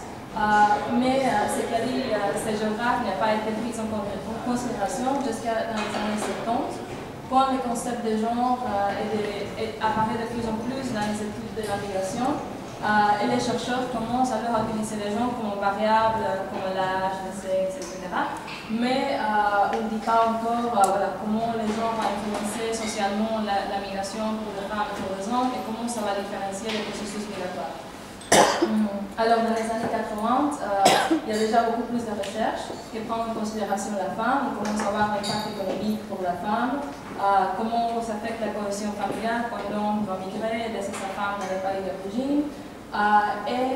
Plus important, on commence à voir qu'il y a une division sexuelle du travail où la femme va migrer davantage pour remplir des mandats dans les secteurs de soins dans certains pays occidentaux. Et déjà dans les années 90, la découverte de cette division sexuelle du travail nous amène alors à des études transnationales où on va découvrir que la femme devient un être très active dans des processus migratoires, donc on va découvrir la maternité transnationale, etc. Et dans les années 2000, et alors maintenant on va vers un label d'approche où on commence à voir que la femme n'est pas seulement dans ce milieu domestique et de soins aux personnes âgées, mais qu'elle devient aussi une entrepreneuriate et qu'elle remplit les différentes fonctions aussi dans la migration active. Donc alors, dans ce contexte-là, en Belgique, l'étude de la féminisation de la migration et la féminisation de la recherche en la migration est tout à fait récente. Et les premiers travaux qui se consacrent à voir cette trajectoire de femmes migrantes en Belgique s'appelle Féminine. Et donc c'est la première recherche nationale sur la féminisation de la migration en Belgique. Cette recherche vise surtout à comprendre les nouvelles migrations féminines en Belgique et les effets de ces nouvelles migrations pour la population, pour la Belgique. Ils ont essayé aussi de voir comment ces migrations de femmes avaient des explications non seulement pour la femme, mais aussi pour le contexte dans les pays d'origine. Ils ont essayé aussi de révéler la position socio-économique de ces nouvelles femmes migrantes. Et aussi, ils ont essayé de construire un vrai approche genre qui nous expliquait comment la position des femmes, les deux dans les pays d'origine et dans les pays d'accueil, conduisait à différentes trajectoires migratoires. Donc, ils ont essayé aussi de donner une explication de pourquoi la féminisation de la migration en Belgique aujourd'hui. La première chose, c'était, comme on l'a déjà vu avec les deux intervenants précédentes, c'est lié à la demande de travail régulier, les femmes qui vont travailler comme aides-soignants ou comme aides domestiques. C'est aussi lié au regroupement familial, où les femmes restent la majorité en Belgique. C'est aussi lié maintenant à le rôle structurant des réseaux qui se construit entre les femmes, des réseaux sociaux qui vont permettre à ces femmes d'immigrer et qui se construit bien avant dans les contextes des pays d'origine. Et de la nouvelle politique migratoire de l'Europe qui a permis aux femmes roumaines, ukrainiennes et de l'Europe de l'Est à migrer vers la Belgique beaucoup plus facilement qu'avant. Et à des ressources personnelles que ces femmes mettaient en place pour pouvoir migrer. Donc, à partir de là, à partir de la recherche qualitative et quantitative, elles ont décrit 4 types de carrières migratoires, ou 4 types de migration féminine aujourd'hui en Belgique. La première, c'était les femmes qui migraient au titre de regroupement familial avec un partenaire belge. La deuxième, c'était les femmes hautement qualifiées, qui commencent à voir de plus en plus, qui migraient dans le cadre des études ou d'un emploi hautement qualifié, des ingénieurs, etc. Troisièmement, les femmes provenant des pays appartenant de l'Union européenne, des Roumains, Ukraine, etc. Et quatrièmement, en catégorie un peu invisible, c'est les femmes qui migraient seules, avec un projet très personnel, et qui étaient employées alors dans les secteurs de care, de soins et domestiques de façon irrégulière. Et c'est sur ces quatrième catégorie de femmes que je base alors ma recherche. Donc, en Belgique, cette nouvelle féminisation de la migration, avec ces femmes qui sont aujourd'hui invisibles, qui viennent travailler comme aides domestiques et aides-soignants, a des implications non seulement pour la société belge, mais pour les femmes, mais aussi pour les pays d'origine.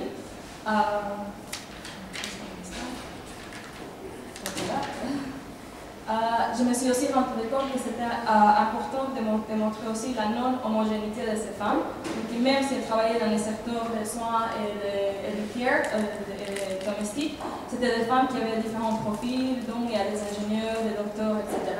Et que même si elles migraient pour être travailleuses domestiques, c'était seulement le début d'une carrière migratoire qui allait terminer peut-être dans son incorporation au marché du travail avec même leur profession dans leur pays d'origine.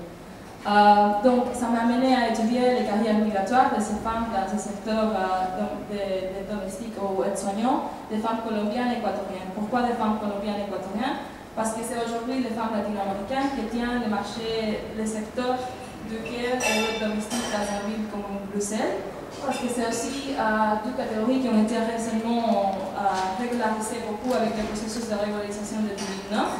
Que certaines ne sont plus des femmes aides-soignants ou domestiques, ou même si elles restent dans ces secteurs, elles essayent déjà de s'en sortir, de profiter des formations sociales, etc. Et parce que la migration latino-américaine est aujourd'hui une migration féminine, dans la plupart des pays du monde où on voit les latino-américains, on voit que c'est souvent plutôt des femmes que des hommes. Et alors, ça m'amène à me questionner quel est le chemin vers l'incorporation au marché du travail de ces femmes colombiennes et équatoriennes. Quelles sont les ressources transnationales et les stratégies transnationales qu'elles vont mobiliser pour s'incorporer au marché du travail belge, soit informel ou formel, et comment leur place dans ces secteurs du care, d'aide-soignants domestiques, dans ces secteurs très particuliers, va leur influencer leur parcours d'incorporation au marché du travail belge. Donc ça, c'est ma question de recherche, excusez-moi. Donc, quels sont les facteurs qui pourraient expliquer ou qui conditionnent ces femmes vers leur incorporation au marché du travail belge? Tout d'abord, quand ces femmes arrivent pour travailler comme aide domestique ou aide-soignant, la Belgique ne reconnaît pas les soins domestiques comme un secteur qui est en manque, en pénurie. Donc, de ce fait, elles ne vont pas obtenir facilement la régularisation, alors qu'un ingénieur est plus facile d'obtenir la régularisation. Le travail comme ingénieur, de fait, va obtenir la régularisation. Les travailleurs domestiques, non. Donc, ils ne peuvent pas obtenir une régularisation en base du terme du travail. L'État-providence belge laisse à l'utilisateur maintenant la liberté de choisir qui prend soin de ses aides chères. Donc, il y a un système de titres de service maintenant qui donne des chèques aux Belges pour qu'ils puissent acheter les services d'une femme domestique. Et elles vont souvent choisir une femme d'origine latino-américaine ou philippine. Donc ça se voit dans les chiffres aussi.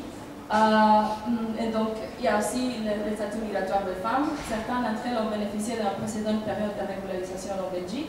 Et donc ça les a donné aussi une opportunité, même si elles restaient dans ce secteur qui est très restreint, de pouvoir mobiliser vers les autres secteurs. Et par ailleurs, ces femmes ont beaucoup de ressources transnationales, donc des ressources sociales et éducatives, qui vont les permettre aussi d'aller plus loin et de s'incorporer dans des autres secteurs dans les marchés du travail belge. Donc, pour pouvoir analyser les trajectoires de ces femmes, leur incorporation dans les marchés du travail belge, j'ai choisi de travailler avec les concepts de carrière migratoire qui étaient créés par un prof de mon université, Marco Martinello. Pourquoi? Parce que c'est un concept qui me permet de voir l'incorporation des femmes au marché du travail, pas comme un processus où il y a des étapes bien marquées, mais où il y a une subjectivisation et une rationalisation aussi, et où à la fin de ce processus, la femme va peut-être avoir une idée positive de soi ou une image positive de soi. Donc, pour évaluer cette trajectoire, je vise donc à évaluer les opportunités offertes par l'État belge et comment ces femmes profitent au-delà de là, va faire en sorte va pouvoir s'en sortir. Dans le réseau, je vise à analyser les réseaux transnationaux, donc les réseaux sociaux que ces femmes vont utiliser pour s'incorporer au marché du travail. Et le plus important, dans le niveau micro, comment ces mobilisations de réseaux alors macro et meso sont à la base les produits de changement de rôle qui se produisent dans les pays d'origine et parmi tous les processus migratoires et qui vont les permettre de mobiliser tous ces réseaux et toutes ces stratégies pour à la fin arriver à une incorporation dans le marché du travail. Donc, pour mettre en réalité cette perspective de carrière migratoire, je vais donc alors dérouler un travail de terrain transnational. Donc voilà, mes habiletés linguistiques et mon engagement de la communauté m'a permis de rentrer dans ces milieux qui n'est pas facile d'accès pour les chercheuses. J'ai donc sélectionné un échantillon en me basant sur deux variables. La première, c'est le moment d'arrivée en Belgique entre 1990 et 2008. Pourquoi? Parce que ça me permet d'avoir un vue transversale du projet migratoire des femmes. Et aussi parce que c'est la période qui a connu la plus forte augmentation d'immigration latino-américaine vers l'Europe. Deuxièmement, les femmes que je vais choisir, 20 femmes, 10 d'origine équatorienne et 10 d'origine colombienne, doivent travailler dans le secteur domestique de la ville globale de Bruxelles. Mais aussi, même si je choisis d'avoir ces femmes comme centre de ma recherche, il y a beaucoup de profils. Donc ça me permet aussi d'avoir une multiplicité de profils dedans les femmes. Donc la situation du terrain, c'est la ville globale de Bruxelles parce que c'est un ville qui à la fois demande beaucoup de travailleurs hautement qualifiés et aussi des travailleurs low skill comme ces femmes. Et donc ça me permet de voir vraiment très bien ce phénomène et aussi les pays d'origine des femmes.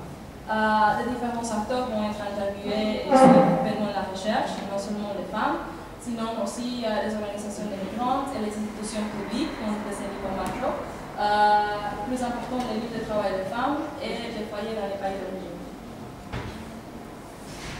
Dans les objectifs principaux de la recherche sont d'obtenir une idée précise de cette nouvelle féminisation de la migration en Belgique, d'avancer vers la reconnaissance de ces faits en tant que phénomène transnational qui a des implications au niveau individuel, local et transnational relevant pour les connexions multiples entre tous ces acteurs, de mettre en épreuve l'image de la femme migrante et domestique sans défense et empêtrer dans la division internationale du travail reproductif et évaluer surtout sa capacité à mobiliser les acteurs et les ressources et donc de surmonter les difficultés imposées par le contexte local ou global. C'est aussi de procurer une approche comparative pouvant mener à une généralisation de la professionnalisation de la migration en Belgique, comme en étudiant les Colombiens et les Équatoriens, mais aussi d'évaluer ces phénomènes depuis une perspective transnationale qui pourra peut-être après m'amener à proposer des politiques ciblées qui bénéficieraient alors à chacun des acteurs dans ces phénomènes, et donc d'établir un lien entre la théorie et la pratique et aller au dehors de l'analyse et de la description.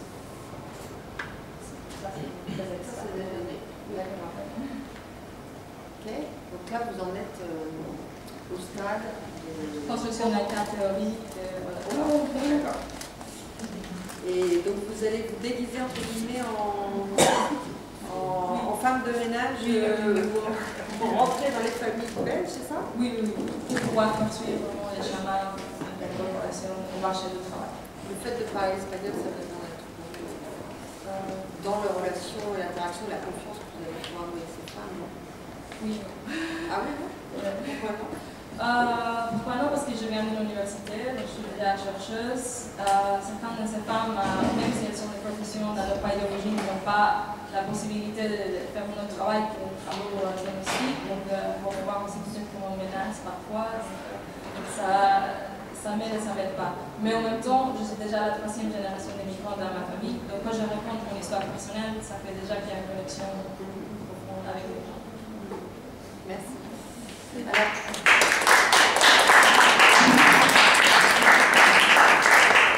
Elsa, vous nous parlez surtout de femmes italiennes. Migration italienne en Belgique, femme marocaine en Italie et femme italienne en Belgique. D'accord.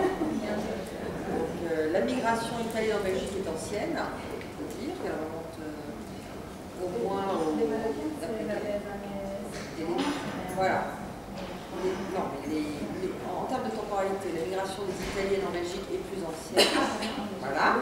La migration marocaine en Italie est beaucoup plus récente. Ce n'est pas des contextes nationaux assez différents. Donc, tout ça, c'est des variables intéressantes à voir. D'accord. Comment on utilise les savoir-faire? Le reste, effectivement, c'est contexte.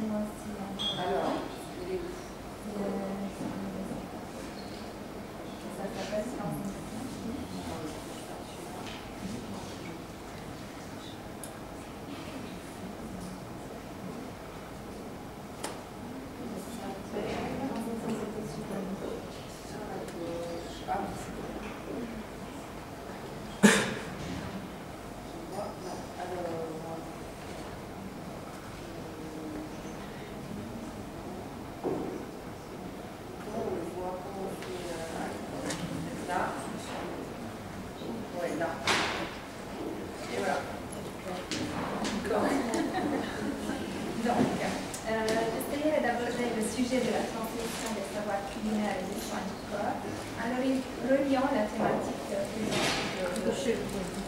Voilà, ok, ça va. Donc, à la question qu'on a abordée ici, c'est-à-dire de la visibilité des femmes migrantes dans l'espace public. Pour ce faire, je traiterai de la transmission telle qu'elle est performée non entre les générations, mais plutôt entre les cultures. Donc, culture qui se rencontre grâce aussi à la migration féminine. Je porterai d'abord quelques exemples, aussi visuels, concernant en particulier l'Italie, où je menais ma recherche doctorale, et la Belgique, où je me rapproche de ces sujets déclinés localement. Grâce à ma participation, entre autres, aux enquêtes encadrées dans le projet Innovation moderne. Ces exemples seront suivis d'une analyse qui n'est pas conclusive, mais plutôt ouvrant le champ à l'intérieur. Donc, concernant les savoirs culinaires, tout d'abord, au cours de mon terrain en Italie, où j'ai étudié les pratiques alimentaires des femmes américaines, j'ai pu observer comment ces pratiques sortaient de la maison des individus pour entrer dans l'espace public. Ceci à la fois dans des occasions structurées expressément pour connaître la connaissance d'un savoir-faire culinaire propre à la diversité, mais aussi dans des événements qui étaient par contre organisés autour de faits différents que celui alimentaire. Par exemple, d'un côté, un cours de cuisine arabe avait permis aux femmes de transmettre des recettes et des astuces de leur gastronomie aux participants italiens. Elles cuisinaient pour les autres, c'est-à-dire pour les individus qui n'appartenaient au cadre domestique quotidien et qui étaient également perçus ou bien qui se définissaient eux-mêmes comme appartenant à des cultures alimentaires différentes. Ainsi, elles peuvent former leur propre subjectivité de façon active à un contexte public. Elles se soumettaient au regard des autres en offrant des mets propres, des plats propres. Elles déterminaient donc une incorporation qui les voyait également des sujets actifs, car elles choisissaient elles-mêmes quel ingrédient du choix et des plats faire consommer aux autres. En faisant ainsi, les femmes mettaient souvent elles-mêmes en place une essentialisation de la gastronomie marocaine, non fonctionnelle à un contrôle de la diversité, comme plutôt à une affirmation de la diversité. Afin de pouvoir agir en contexte public, une stratégie devait être performée. L'isolation de certains aspects culinaires et représentatifs et leur partage permettait d'établir des relations fonctionnelles à une participation sociale locale. Dans l'affiche du cours de cuisine, c'est ça. Oui. Dans cette affiche donc, du cours de cuisine, parmi les différents choix possibles des plats qui pouvaient représenter ce cours, elles avaient choisi les femmes en couscous, qui représentait donc la gastronomie de la diversité, mais qui est un plat qui a un destin transculturel, car il est décliné de façon distincte dans plusieurs gastronomies. Pendant ce cours, les recettes étaient transmises d'une culture à l'autre. Elles étaient objets d'un apprentissage, tout comme elles étaient des petits gestes et savoir-faire. Pour faire un autre exemple, le thé à la menthe et les biscuits préparés à la maison étaient amenés par les femmes au travers du stand du centre culturel arabe local dans certaines manifestations de la ville en question, par exemple celle consacrée au bénévolat ou à l'enfance. Les femmes créaient ainsi des liens interpersonnels et interculturels, même si pour ce faire, elles engageaient une représentation de soi en tant que membre d'une communauté migrante qui était stratégiquement standardisée, simplifiée, ainsi qu'un nivellement des diversités présentes à l'intérieur du groupe. Par exemple, concernant les différentes provenances régionales. Certains éléments essentiels d'une gastronomie, dans ce cas la marocaine, et représentative de la diversité, étaient extrapolés d'une culture alimentaire qui est composite et qui est variée, en tant qu'ingrédient représentatif, et surtout dans ce contexte considéré comme facilement comestible par une pluralité d'individus. Dans les villes que j'avais considérées, qui étaient transformées à l'occasion en théâtre, la diversité était mise en scène activement au travers de la nourriture. L'occasion était ainsi saisie pour aborder des sujets d'actualité tels que la construction du mosquée ou le port du voile, et de réclamer le droit à la pratique de la diversité. Dans cette page de journal,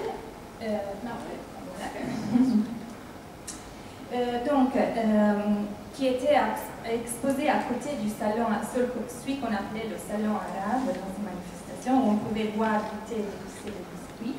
En lit, nous avons droit à un lieu de culte, ou encore les migrants sont une ressource et le futur lié à l'accueil. Avec ces revendications, les femmes faisaient principalement référence au fait que les prières se déroulaient dans un centre qui était trop petit, mais un comité de quartier s'opposait à l'emploi d'un nouveau site. Mais un autre sujet par rapport auquel les femmes prenaient une position active au niveau public était celui du port du voile, dont certaines formes avaient été interdites par une motion locale. La réaction avait été celle d'organiser une soirée informative autour de cet argument du fait de choisir de porter le voile, pendant laquelle, à la fin, de la nourriture préparée encore une fois à la maison avait été offerte aux participants. Concernant la Belgique, depuis ma propre migration en Belgique, j'ai pu assister à des initiatives similaires de transmission interculturelle de savoir culinaire. Pour faire un exemple, l'école fréquentée par ma fille prévoit chaque année la réalisation d'un projet autour des cuisines du monde, qui rentre dans les initiatives cadres sur la lecture de la ville de Liège. Les enfants sont ainsi invités à cuisiner et consommer des plats qui sont propres au moins suivant la connaissance répandue communément sur leur origine, de gastronomie différente que la belge. Et ceci grâce à la participation de mères issues de la migration, qui se prêtent donc à animer les rencontres selon leur propre expertise et créativité. Le but est de transmettre, au moins pour un jour ou pour un repas, le goût de l'ailleurs et de l'authenticité. Par exemple, au travers de la préparation de la pizza, un plat qui est devenu représentatif d'une gastronomie, bien que dans une version assez récente et qui prévoit l'emploi de l'ingrédient, la tomate, dont l'origine est évidemment très éloignée du territoire italien. Ou encore, en touchant un public plus ample, 3 familles italiennes ont créé une association culturelle, toujours à Liège, destinée à promouvoir la connaissance des traditions de ces pays au travers aussi du partage de nourriture. Une série d'activités sont proposées en mélangeant littérature, musique et art avec la pratique culinaire. Par exemple, les apéritifs littéraires, événements qui prévoient la présentation de livres, en particulier écrits par des auteurs italiens, ou encore les apéritifs musicaux, où pouvoir écouter de la musique italienne et jouer en live.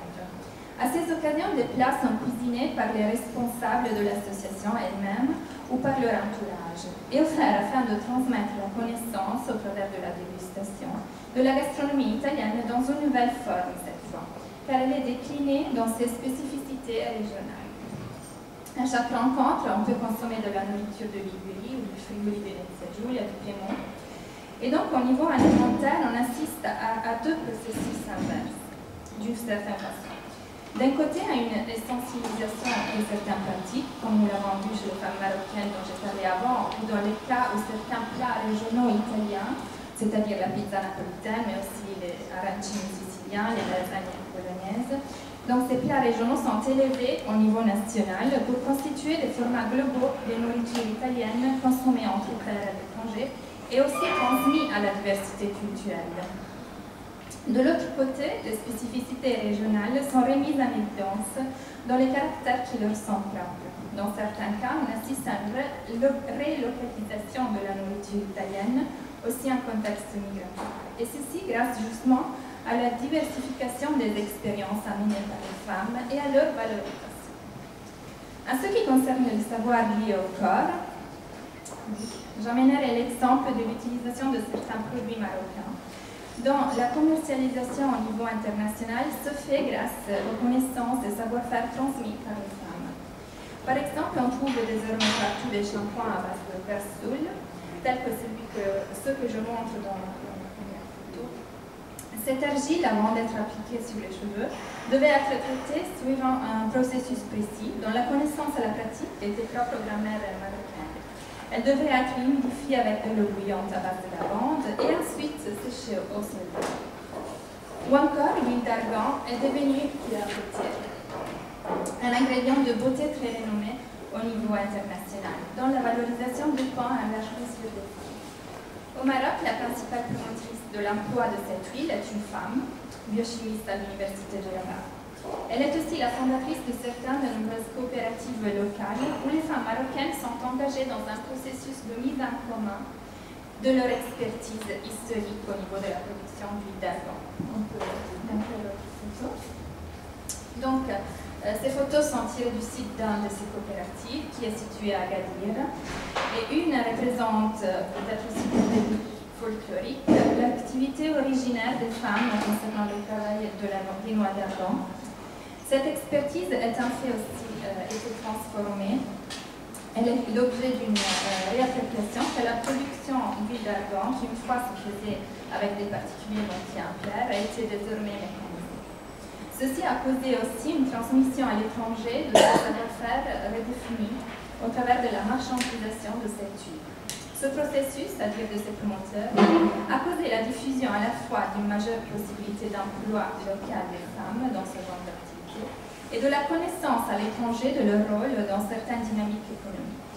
La prolifération des hammams dans les pays européens, par exemple, se fait aussi grâce à la participation des femmes migrantes dans les activités qui y sont performées. Le fait que les secrets de certains soins du corps soient dévoilés et performés par les femmes qui en étaient à l'origine les détentrices confère à ces activités encore une fois un caractère d'authenticité.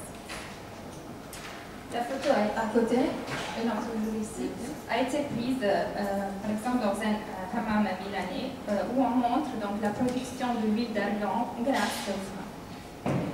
Ces exemples nous amènent peut-être à reconsidérer donc la double discrimination vécue par les femmes migrantes en double valorisation.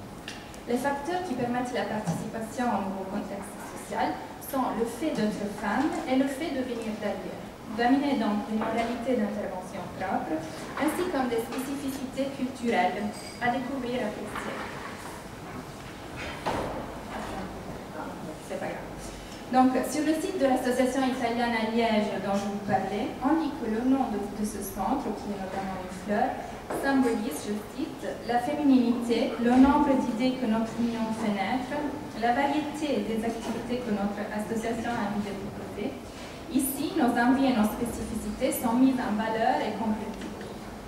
On assiste à une reconversion des essentialisations produites souvent à des fins discriminatoires par de nombreux discours autour des femmes et des migrants. Donc les caractéristiques ou les activités proprement féminines et les diversités culturelles sont reconverties en moyens de participation. Nombreuses sont les recherches dans le champ des sciences sociales concernant la participation des migrants à la vie sociale et politique du pays d'accueil. Les questions plus fréquemment abordées sont celles de l'incorporation politique, au travers non seulement de l'accès au vote, comme plutôt de la représentativité, de l'association. Ces pratiques sont également analysées en adoptant une perspective transnationale ou de genre. Dans les exemples que j'ai apportés, il s'agit plutôt d'une perspective qui focalise sur les pratiques du quotidien, sur les savoir-faire propres à la quotidienneté domestique, féminine et migrante, amenés en dehors de la maison afin d'être offerts, partagés et transmis au milieu de la diversité. La participation sociale se décline dans la consécration des résultats de pratiques domestiques, tout comme du temps nécessaire pour les réaliser. Ceci permet aux autres de goûter la diversité, d'en faire expérience avec leur propre corps, et aux femmes considérées de se manifester en contexte public. Le cadre familial qui fonctionne habituellement comme refuge, car il est site de pratiques intimes incorporées, se charge émotionnellement à cause de forces dynamiques qui concernent la collectivité. On ne peut pas négliger de se rappeler de certains discours autour de l'alimentation des migrants, qui voient dans celle-ci des indices d'intégration ou bien de son monde. Tandis qu'ici, les pratiques culinaires permettent un dynamisme culturel, social et politique à l'intérieur du contexte migratoire. Les femmes émergent ainsi comme des acteurs publics et ceci renforce leur rôle dans le processus d'incorporation de la société locale et aussi leur statut dans le cadre familial. Par exemple, une redistribution des tâches genrées se réalise à l'intérieur de la famille. Ceci arrivait chez les femmes marocaines en Italie lorsqu'elles étaient engagées, outre par leurs activités de travail en journée, par les activités analytiques qui avaient lieu les soirs, à l'heure du souper ou de la mise au lit des enfants. Un repositionnement s'effectuait aussi dans l'espace public, où le visage de ces femmes devenait familier. Se faire connaître grâce à leur cuisine cuisine et leurs activités leur permettaient d'entrer en relation avec plusieurs personnes de la communauté majoritaire et dans des termes différents, en acquérant une plus grande considération. Donc, espace privé et espace public interagissent et leurs frontières se redéfinissent. La gastronomie en particulier fournit aux femmes des repères culturels qui permettent de créer des relations sociales transculturelles. Des expériences incorporées dans le passé et performées dans les localités contingentes, et ceci selon plusieurs femmes, servirait également d'appui identitaire dans le contexte vécu. Donc ces expériences font l'objet d'une transmission qui dépasse les frontières définies entre les appartenances, qui met en communication et permet l'échange entre différentes communautés de parties. De la même façon que ceci a été fait dans d'autres terrains, on doit donc s'engager à montrer comment ce processus engendre aussi des effets politiques et sociaux à partir de la performance publique de pratiques genrées en contexte migratoire. Comment la transmission interculturelle de ce savoir-faire contribue à redéfinir les positionnements des femmes à l'intérieur de certaines dynamiques de pouvoir. Je fais ici référence à l'importance du regard que l'on porte sur ces dynamiques, parce que le risque à éviter est de ne voir dans ce processus qu'une sorte de domestication et de ethnicisation de la participation féminine migrante, c'est-à-dire une nouvelle forme d'exclusion qui se produirait paradoxalement au travers de l'illusion d'une visibilité acquise en partageant publiquement ses propres savoir-faire.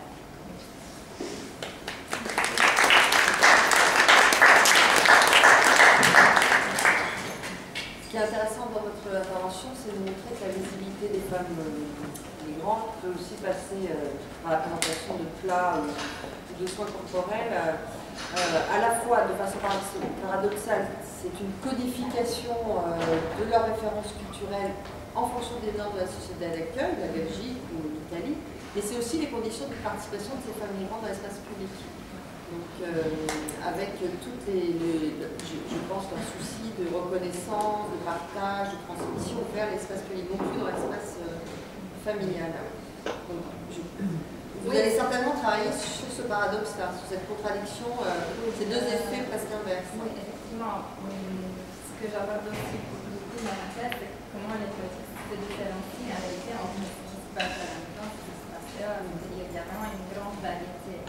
Mais parfois, on essentialise, on prend ce qu'on veut faire voir, mais ce qu'on veut voir. Donc, on donne ce qu'on pense qu'on veut goûter de nous.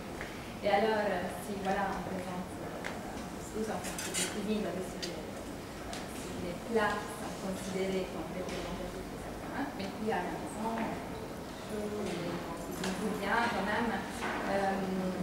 Voilà.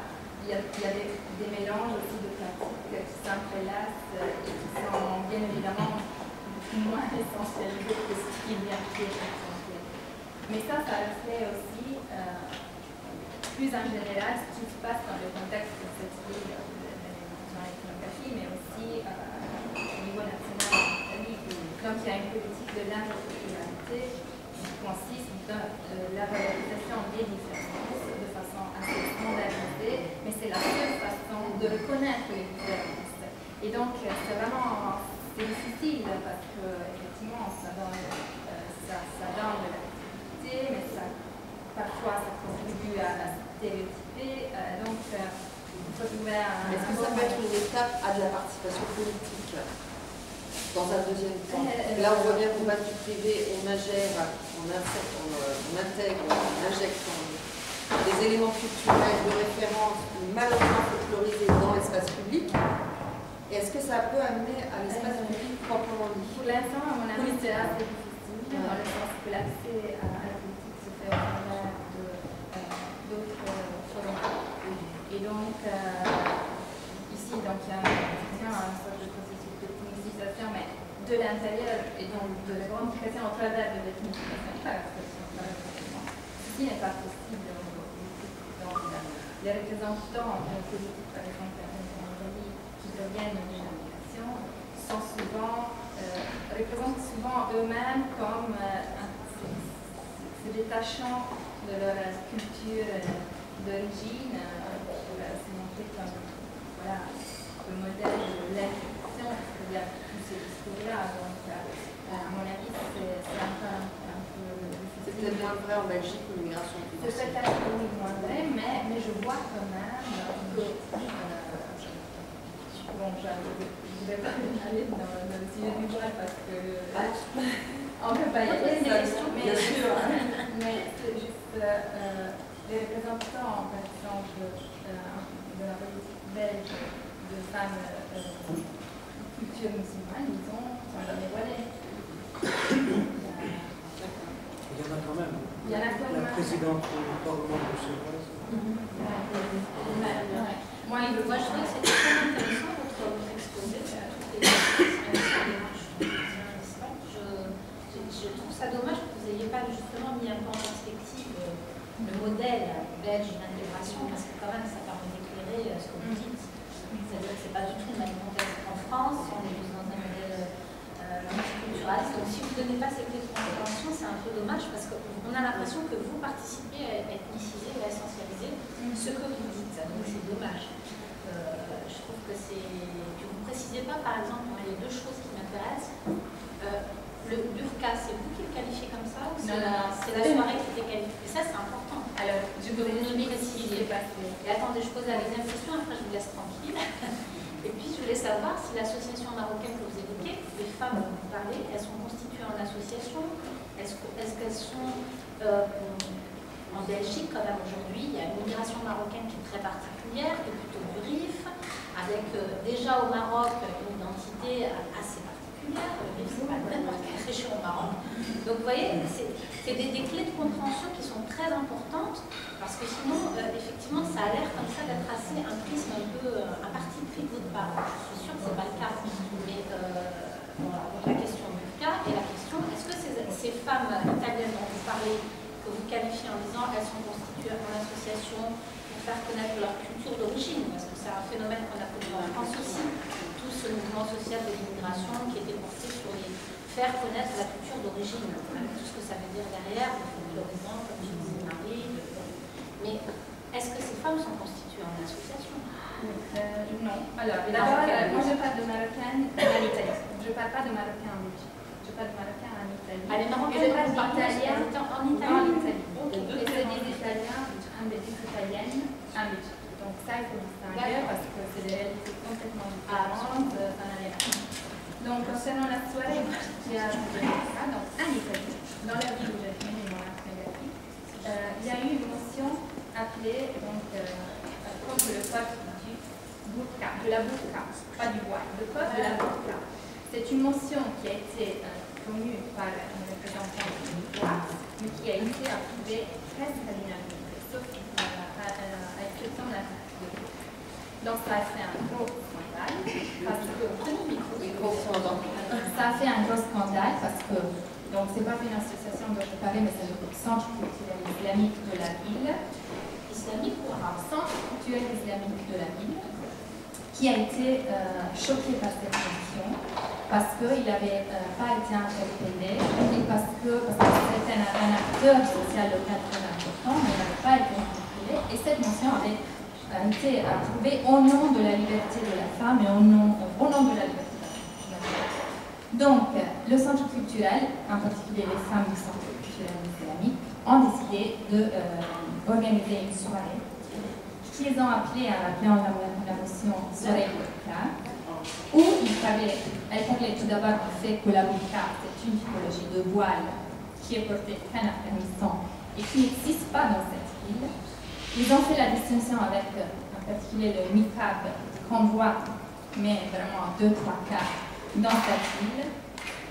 Et ils ont, en disant, à travers une petite représentation théâtrale, raconté comment le voile pouvait être le fruit d'un choix individuel, comment ça pouvait aider la femme qui avait choisi de porter le voile à vivre dans le contexte social local. Donc c'était vraiment une prise de parole pour dire voilà ma liberté, c'est important le voile. Donc ça c'est une chose. Le centre culturel islamique, c'est un centre qui a été fondé. Alors, en Italie, il n'y a pas vraiment de mosquées, il n'y en a que deux. Des vraies mosquées, disons. voilà, au niveau architectural. Les autres sont dans des garages, principalement, des lieux en aménage, salles de pierre. Ce qui se passe dans cette ville, c'est que le garage est devenu vraiment trop petit par rapport au nombre de croyants. Donc, qu'est-ce qui se passe? Donc, chaque ville a un centre culturel islamique qui s'appelle, qui est lié à la mosquée, donc qui fait aussi des activités. Moi, j'ai interagi surtout avec la femme qui était responsable du département de la société civile, donc qui s'occupait de participer à beaucoup d'initiatives locales et d'interagir aussi avec la mairie, avec le conseil communal et tout, pour amener la voix aussi des femmes arabo-musulmanes de différentes. Donc, ce qui se passe dans la ville, c'est que le centre a acheté un nouveau emplacement pour pouvoir déménager la pierre, mais le comité du quartier s'est mobilisé pour empêcher la pierre d'avoir lieu dans cet emplacement. Et donc, il y a eu tout un processus pour éviter ça. Donc, il y a eu des négociations qui se sont mises en place pour trouver un nouvel emplacement. Donc, il semble que maintenant, ils vont faire une vraie mosquée au niveau architectural, mais en dehors de la ville. Donc, voilà, il y a tout un discours là-dessus. Mais c'est un centre culturel islamique, comme c'est défini, et ce n'est pas créé par les femmes, mais les femmes ont un rôle actif à l'intérieur et surtout au niveau de ce genre d'activité, donc oui, elles amènent des activités genrées, mais pour devenir des acteurs présents dans le contexte local. Oui. Donc, moi, je suis tout au début de ma recherche. Donc, je commence maintenant à évaluer les contextes belges, l'incorporation, etc., les politiques d'incorporation belges. Mais c'est tout à fait de grande importance dans ma recherche d'évaluer quelles sont les opportunités offertes à ces femmes-là dans le contexte belge et comment ça va, je vais essayer de dire ça en français, comment ces femmes vont faire avec ces opportunités, mais aussi avec ces constraintes qui les sont offertes par l'État belge. Peut-être